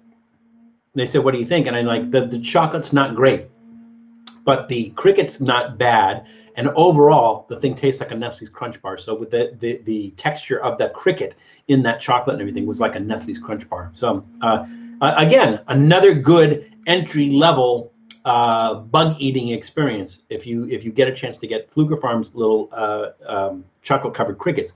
I think Hot Licks might do chocolate covered crickets or chocolate covered insects as well, and that's always a nice thing because you don't have to look at the insect and then you actually taste it when you bite into it because there's still whole insects inside it. And then once you've done that, you go like, I've eaten an insect, so what's the big deal if I eat something like the EntoLife crickets with no legs and everything. So good entry level if you've never eaten insects. I know a lot of people have this phobia about that and this kind of feeling like I could never eat an insect. The thing is focus on the taste and not so much the thought in your head or the visual of the insect itself, and you'll be surprised. I was like that with balut. Balut is it's a fertilized duck egg, so they eat it in Southeast Asia. They eat it in the Philippines. It's really huge in the Philippines. Vietnam. The difference between the Philippines and Vietnam is the Filipinos will eat that at 14-day gestation. So there's a little baby duck in there, but it doesn't have his feathers. He does have his beak, does have his little feet and stuff like that. The Vietnamese ate it at 21-day gestation, and it has little feathers on that. It's not a pleasant thing to eat because the feathers, you have to chew them. It's not, that doesn't taste like a mouthful of bird feathers, but it makes it chewy and it's kind of unpleasant. So I recommend that if you're going to try balut for the first time, that you go with the Filipino one. The thing is it's really a horrifying thing visually because if you crack that thing open and look at it, you're actually going to see that little baby duck in there. But the thing is if you close your eyes and you just taste it, the flavor is really, really, really good. And so that's the hard part. The hard part is getting past, if you're a very visual person, the hard part is getting past that. It's like Claudia. She won't eat anything that looks like the animal. Like if you put an animal leg on the table on her plate, she won't eat it because it looks like an animal's leg. But if you take the meat off that leg and give it to her, even if she knows what it is, she'll still go ahead and eat that. So the hard part is getting past that visual thing. And usually the reward at the end of that is something really tasty stuff. So although balut, maybe even taste-wise, it might not be for everybody because it has a very, very strong, I would say it has a very strong taste. It's sort of like a duck soup with egg and liver, just kind of mixed together. Has that kind of flavor in it, but I really enjoy it. It's really good. So just an off thing there. Okay, we're back to the shirt thing. Maybe your hand was out of the macro area. Oh, we did that. Going on a limb here. What we do in the shadows. That is the limb to climb on. Crepe paper. Yes, Janice. Which goes back to what Enya Dream said. Fried grasshoppers are actually yummy. Yes, I believe you were talking about chapelinas. We have like a jar of them, but they were a couple of years old, so it's mostly for display up there. But I love chapelinas. You can also try chirp chips. Yeah, that's, again, Janice, that's good entry level. So the thing is, once you've eaten that, you go like, I've eaten insects, and then maybe you can move on to the insects. And remember Nestle's Alpine White Chocolate with Almond Bar. I barely remember that. I remember they made that. I don't remember if I've eaten that or not, but it might just been so far a long time ago. I'll be here again, easy to eat, to make it easy to address me. Enya will work. Oh, okay, Enya, thank you. So Enya and Janice are both kind of correct. So this is a quote from What We Do in the Shadows, which is, I think, on what channel is that on? What network is that on? I can't remember what network it is. I want to say not. Yeah, I wish I can. I can't remember what network it is. But What We Do in the Shadows is a show. It's very much like The Office. If you remember The Office, it's kind of like you have this camera there, and they're talking to the camera like being interviewed and everything. But there are a group of vampires that are in, I think, New York. They're in New York, and they're trying to adapt to modern society, and are kind of a little bit clueless. And they're not the best vampires, and they make a lot of mistakes and everything. But it's a really, really funny show. Anyways, one of the vampires, they were expecting one of the demons or something to come back from the dead and visit them, and or come back from the old country, something along those lines. And so they wanted to decorate and everything. So they went to this store to look for a bunch of stuff. And so he's looking at the shelf and he sees crepe paper, and he's going, oh, creepy paper. And he's like putting a bunch of it in the basket. And his little sidekick there, who's not a vampire, says, no, that's crepe paper. He goes, it's creepy paper. And he's just putting it in there. So that's what this is. This was a Christmas gift from Julie, creepy paper. So it is in fact from What We Do in the Shadows. So you are absolutely correct, Enya, and also Janice, also absolutely correct. What does your T-shirt say? Well, I think we did that, right? Creepy paper. Philip, have you watched that show, What We Do in the Shadows? Have you seen the show? If you didn't, you should watch it. But like I said, it's very much like The Office, where it's like a not necessarily hidden camera, but like documentary kind of thing. That's pretty with incompetent vampires, and it's pretty funny. It is really funny. As far as shows go, I think like I recently watched all of the Good Place, which I enjoyed. Started getting into Schitt's Creek, although I've watched like the end part of it. Now I have to go back and watch the front part of it. So some good shows out there that are worth binge watching. But it said 3 feet deep. Yeah, it could, if you're like, oh, look at this part here. That is funny. 3 feet deep. That is funny.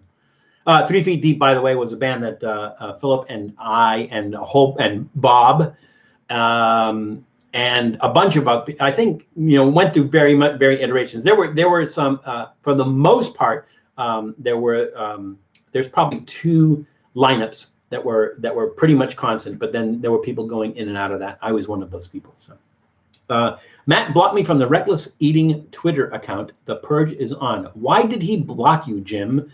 And if you say something that if you tell me exactly why, and it's something that's offensive, you won't be blocked, but you'll be deleted, at least from this. But interesting why Matt would block you.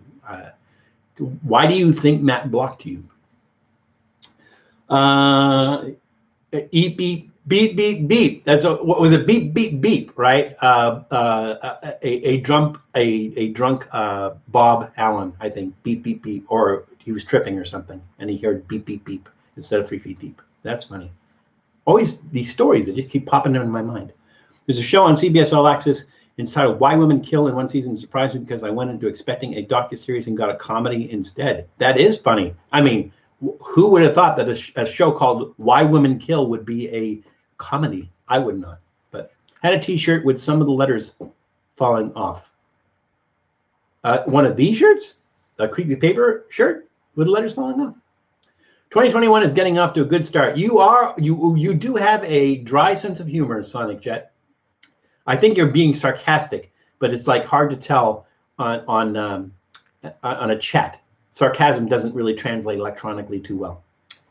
The world is the word that Sonic Jet used on our family channel. Maybe not the whole world. Our part of it's not doing too great, but yeah, let's not get into that. Let's enjoy our travel and food YouTube channel for now, and try to escape that for a brief 15 minutes more. Some people call it 2021 or 2020 the Snyder Cut. Yeah, I think there was a meme that said okay, I'm finished with my 7-day evaluation of 2021 2020, and you can take it back now. Why Women Kill has Lucy Liu in it, which there's a lot of big names that are doing TV now. People who are typically doing TV. That's no idea what Raz Matt, but that's what everybody does there. Never play blue. Huh, interesting. Then I don't know, Jim. I have no idea why, unless it's something Twitter did, maybe. All right. So we have the rare thing about having 15 minutes late and having gone through all of our snacks and our fine alcoholic beverage. So now we can go through some of these things that I've been holding up and to talk about. One of them that I don't think is on here, Julie let me know this week that Kowloon's in Saugus, Massachusetts is closing, and they're going to redevelop the property, which probably means they're going to tear the restaurant down. Now, for those of you you massholes out there, you would know it. You know Kowloon. Kowloon is kind of like, it looks like a giant tiki hut. I mean, and I say giant, it's pretty big. Julie had her wedding rehearsal dinner there. And it is a Chinese restaurant. And when I say Chinese, it's like Polynesian Chinese. So it's what people in the Boston area think of Chinese restaurant. It's like spare ribs, like a poo-poo platter, spare ribs, chicken fingers, things along those lines, which is really Polynesian, as more so than Chinese food. But you know, it's regarded as Chinese food out there. And they have because it's tiki style. It fits in line with the whole Polynesian theme. Anyways, it's been there for decades and decades and decades and decades. So if you go back to our Trippy Food episode, I think we called it Tacky Route 1, north of Boston, Tacky Route 1, and we covered the Hilltop Steakhouse cactus. The Hilltop Steakhouse is gone, but the cactus, they kept the cactus and they restored the cactus. There was the miniature golf course on Route 1 where they had the orange dinosaur. And the orange dinosaur, I think, has been there since the 1960s, the early 1960s. The golf course is gone. And there is, I think if you watch that episode, and also if you watch the Cane's Donut episode, we go to the Cane's Donut's new site on Route 1. And not Cane's Donuts per se, but the property owners managed to save the dinosaur, and they moved him up to the top of the hill where you can see him from farther away. So the orange dinosaur has been saved. We also covered the Ship, which was a restaurant shaped like a ship, and it was built by a guy who actually was a mariner, and he built it to look like a ship because he was originally a sailor. And that's gone. That's completely torn down. We did not do Kowloon's. but Kowloon's, like I said, is famous on that same stretch of tacky Route 1 that looks like a tiki hut, and you get all the scorpion bowls and the tiki drinks and the Polynesian food and everything. And it was a cool kind of fun place. But after decades, they're closing as well. So Route 1 is just slightly less tacky than it used to be. All these things, there's not much nostalgia for places like that, and they're going away. I imagine COVID, because of the size of the restaurant and it's all dine in, I imagine that kind of did them in. But yeah, just heard that Kowloon's on Route 1 in Saugus is closing, and that's sad. So yes, the pizza, Prince Pizza, that is also in that episode of Tacky Route 1. We did Prince Pizza. We did Kowloon, we did Hilltop Steakhouse, Prince Pizza, The Ship, and the Orange Dinosaur. When it was on the golf course. Did we do it when it was on the golf course? I think it was still the golf course when we did the Orange Dinosaur. But yeah, sad. Not a lot of nostalgia for stuff like that. So that's kind of sad. We did talk about KFC's, the chicken sandwich that's new, but it's not new. They're just catching up with everybody. Oh, Val, what's your view on the election? We're not going to do that. We're not going there here. I do have opinions on that, and I'd be glad to share that offline and everything, but I want to keep politics out of this stream completely. But thank you for asking. Yeah, I'm not going to, Sonic, we're not even going to go there, but thank you.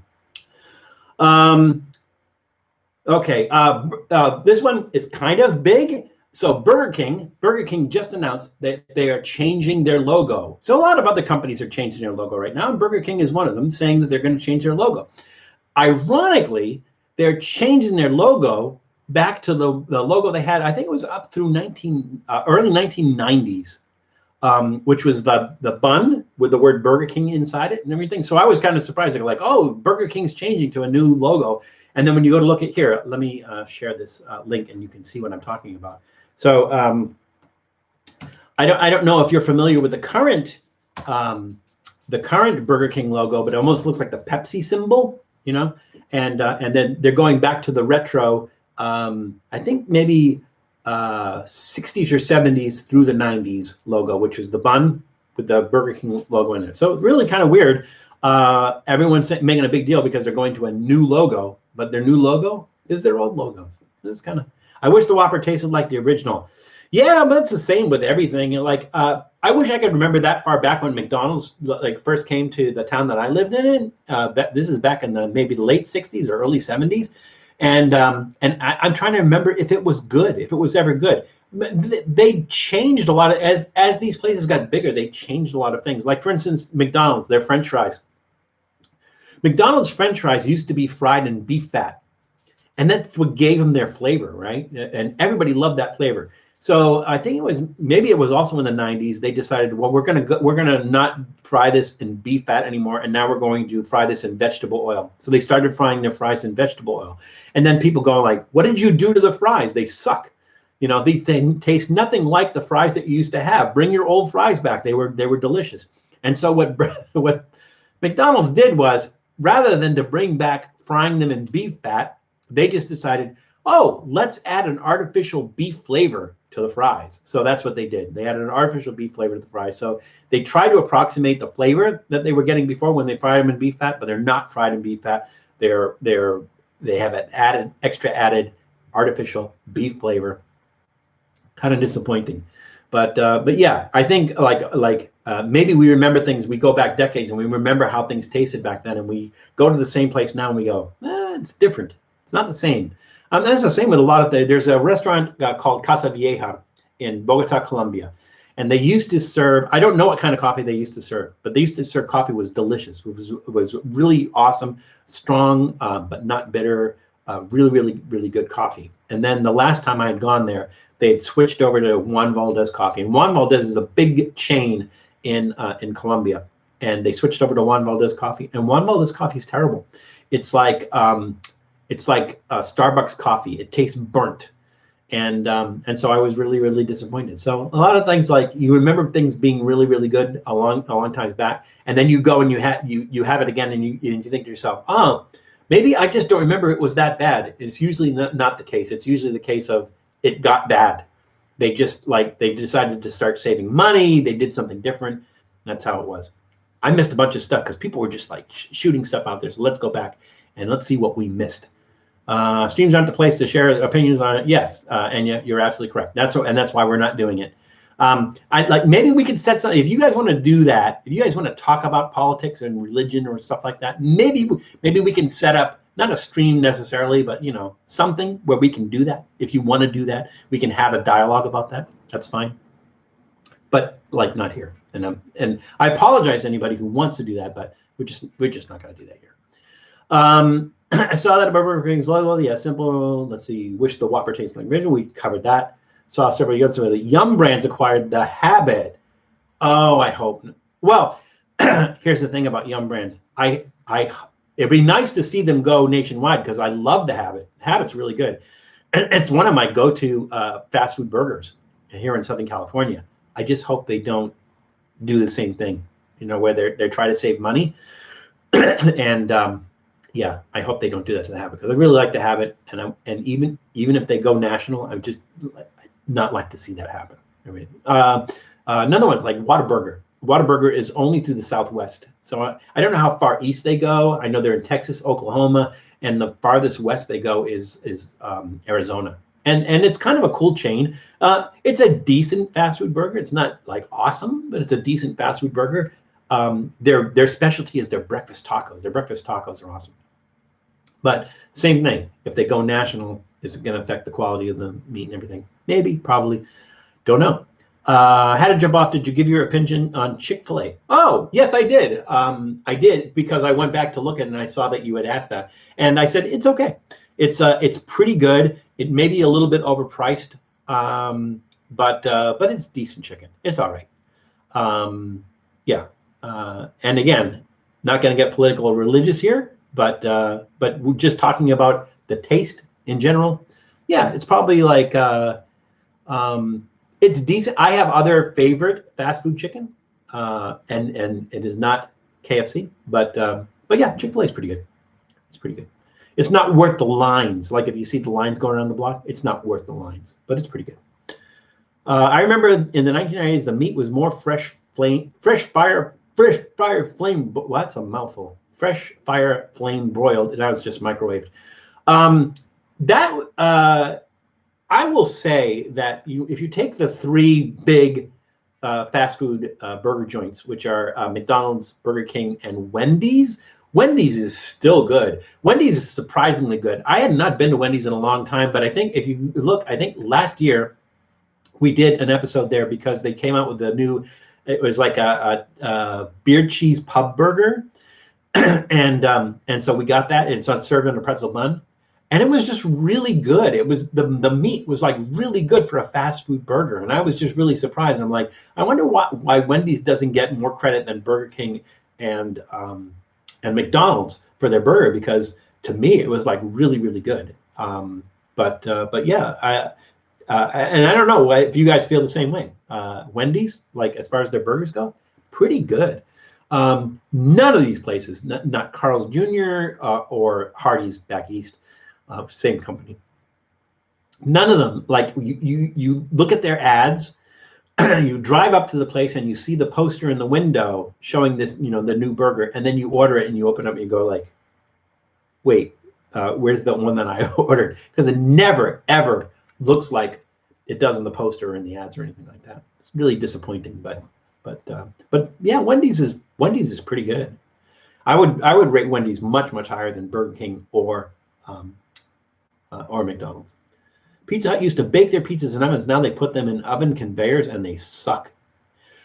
Yeah, to a certain extent, but when Matt from Reckless Eating and I went, they just announced their Beyond Meat sausage pizza, Italian sausage pizza, Beyond Meat. It was really good. And I don't know if they did it the same way or anything, but it's a decent pizza.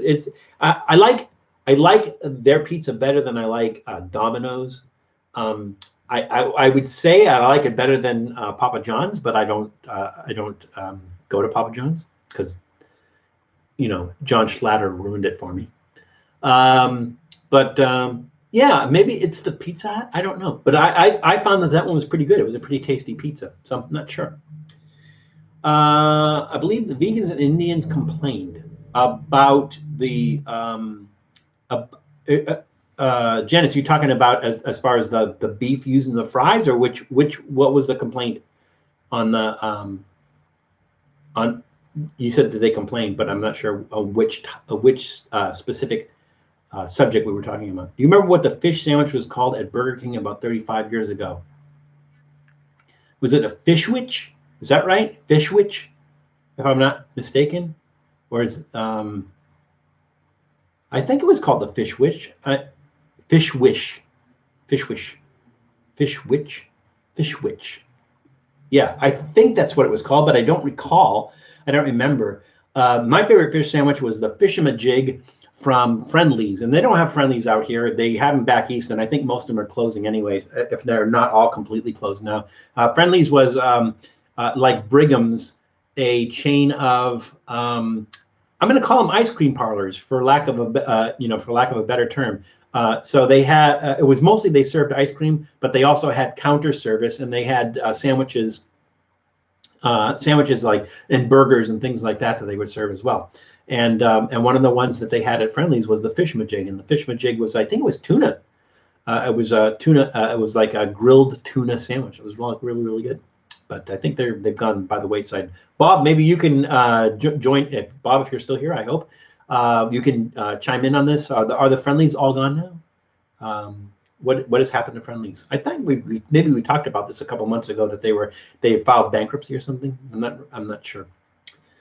It's because of Pizza Hut that I was forced to make my own pizzas at home. If you can make your own pizzas at home, that's fine. The problem with making pizzas at home is I wish I could do it, but the problem with making pizzas at home is like if you don't have a hot enough oven, just doesn't come out that well. When we were kids, we used to. My mom would make pizzas in the oven, but we basically would go to the Italian bakery and get pizza dough. Then we'd make the pizza dough, and we would just put whatever we wanted on that pizza dough and make the pizza doughs at home. But the ovens have to be really, really hot. I think it's like upwards near like 800 degrees to make a good pizza. And that's the problem is like at home, most ovens don't go that high. Some people are fortunate enough, like Noteman's, to have a stone pizza oven in their backyard, which is always fun for making pizzas and everything. So, but unless you have that, it's like, as far as the quality of the ingredients and everything, it can be much better if you make it at home. But just getting the crust right is a lot harder with a typical oven at home. If you have a pizza oven at home, then more power to you. Wendy's chili is awesome. I haven't had their chili. I'm gonna have to try their chili. But there's some places like here in Southern California, Tommy's. And Tommy's is famous for their chili burger. So they have this chili that they put on their burger. Never, ever go to a Tommy's and order a cup of their chili to eat like chili, because it's not meant for that, and it tastes terrible if you just eat it like a bowl of chili and everything like that. So, but I have to try Wendy's. I have not tried theirs. Baconator is awesome too. Did we do it for Reckless Eating, and did we do it for Trippy Food? Check, El Marijuano, check to see. I think we did an episode where we got the Baconator Pringles, and then we got actually a Wendy's Baconator, and kind of ate them side by side and say, which is better, the Baconator or the Baconator Pringles? And it's surprising. So check that out. Carl's Jr., Fat Burger, The Hat, Sonic, yeah, you're obviously Southern California, because these are all Southern California things. Jack in the Box. I don't, it's been a while since I had a Jack in the Box burger. Their tacos suck. Their tacos are terrible. But I have not had one of their burgers in a while. I have to double back and try that. Better bread, better meat, and chicken and fries and stuff. Yeah, I would imagine so. The Hat, I don't typically get a burger at the Hat, because I'll go to the Hat, I'm going to get the pastrami dip. That's what I'll get, the Hat. Fat Burger, awesome. Awesome. One of my favorite burger places, regardless of price. A Fat Burger. It's like, I don't put it on the same level as McDonald's or Burger King. It's like slightly in that level, slightly above that. But Fat Burger, I love Fat Burger, and The Habit. Carl's Jr. the same thing. Carl's Jr. is pretty decent. I like Carl's Jr. Never been a fan of Papa John's. Sauce always reminded me of eating raw tomato, and that's a hard pass for me. Yeah, yeah, I wasn't a fan of their pizza anyway. So just the fact that John Schlatter was a jerk just made it easier for me not to go there. So maybe they've changed because he's not the CEO anymore. So maybe they've changed and maybe it's better. I don't know. I'll have to go back and revisit just to see. McDonald's, Burger King, and Wendy's are average to me. Below average to me. The Whaler. Oh, that was the name of the Burger King fish sandwich, the Whaler? That's interesting. I don't remember that. I remember Fudgy the Whale, but that's a caramel ice cream cake.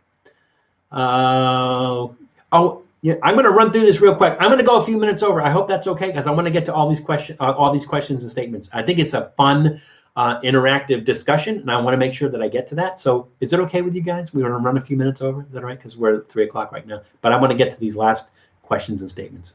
Okay.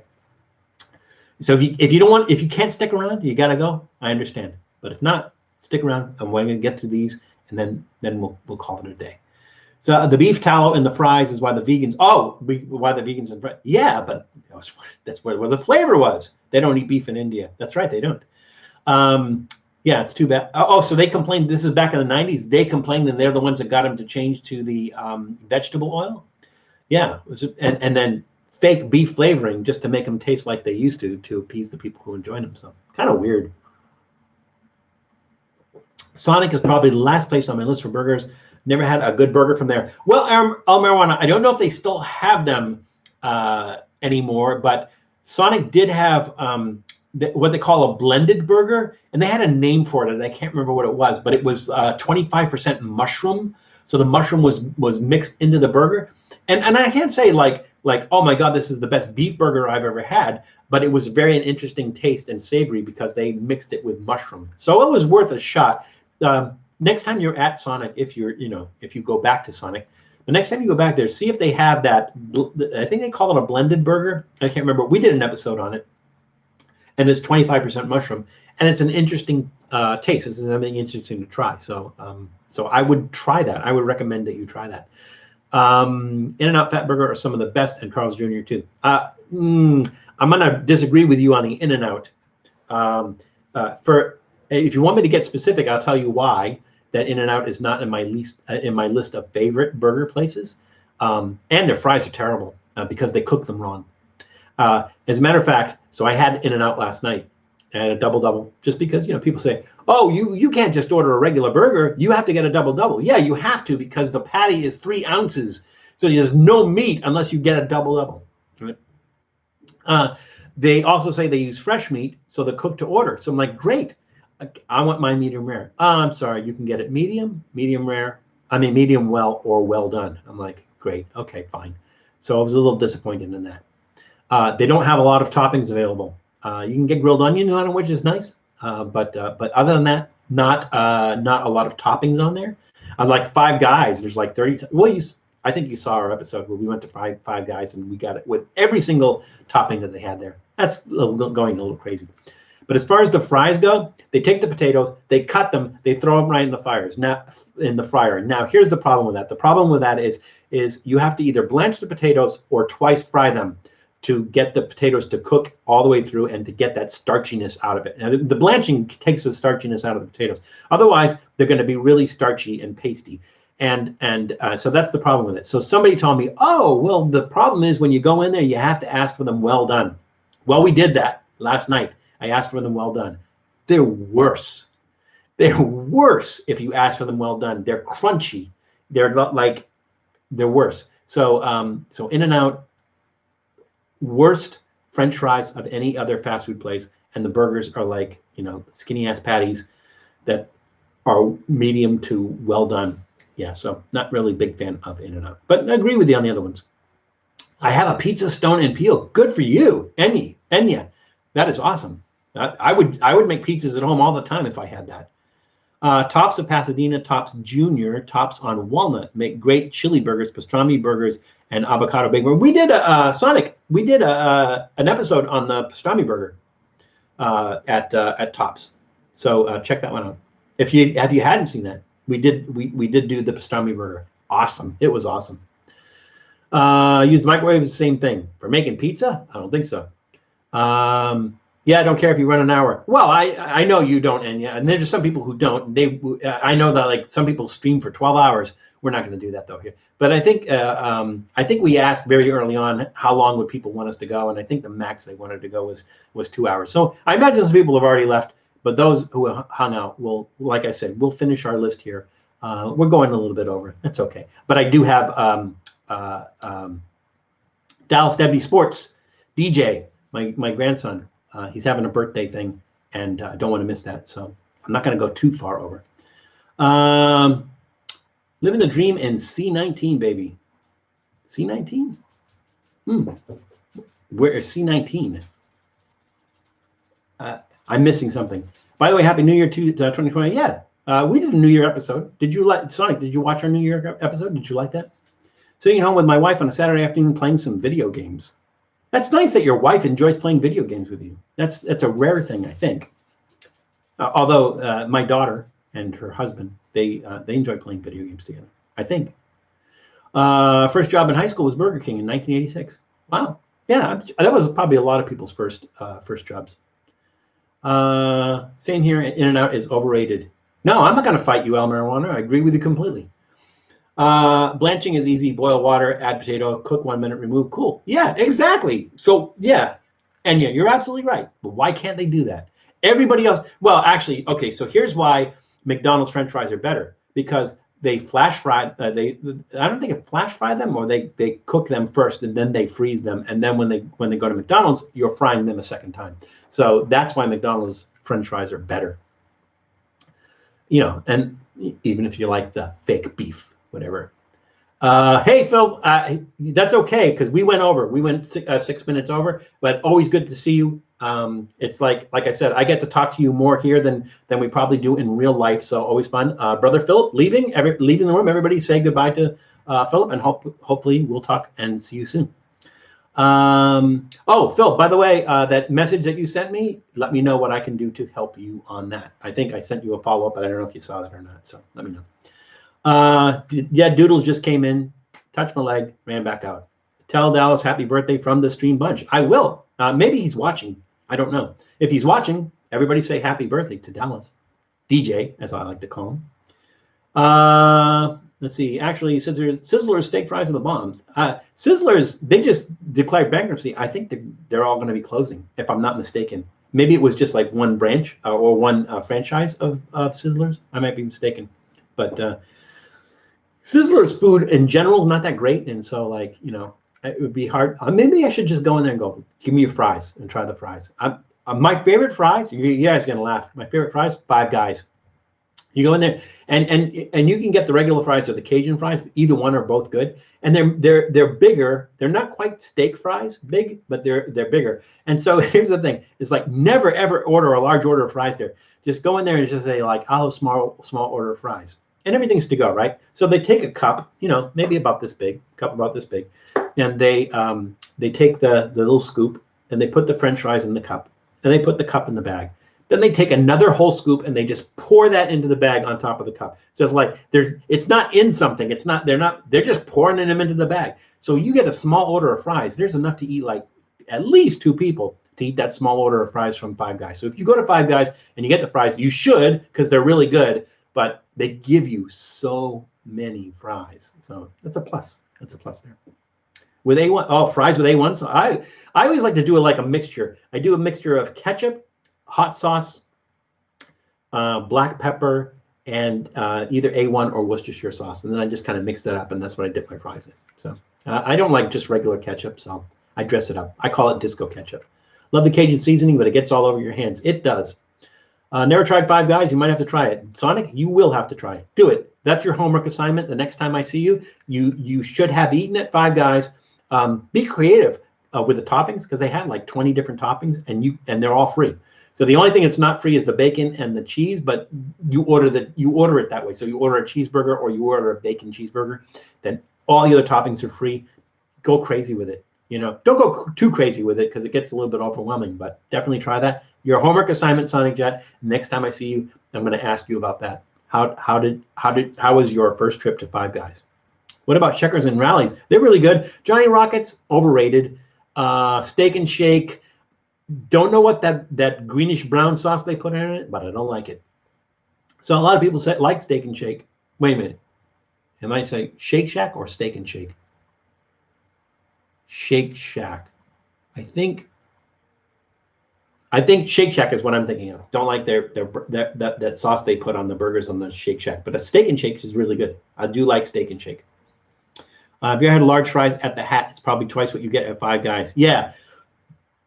Always be very always every time I go to a place where I'm going to order fries, I always say to like how much is that? If I order the small, how many people is this supposed to feed? How big is this? How much is it feed? Because it's always good to ask. If you don't want too many fries, you stick with the small.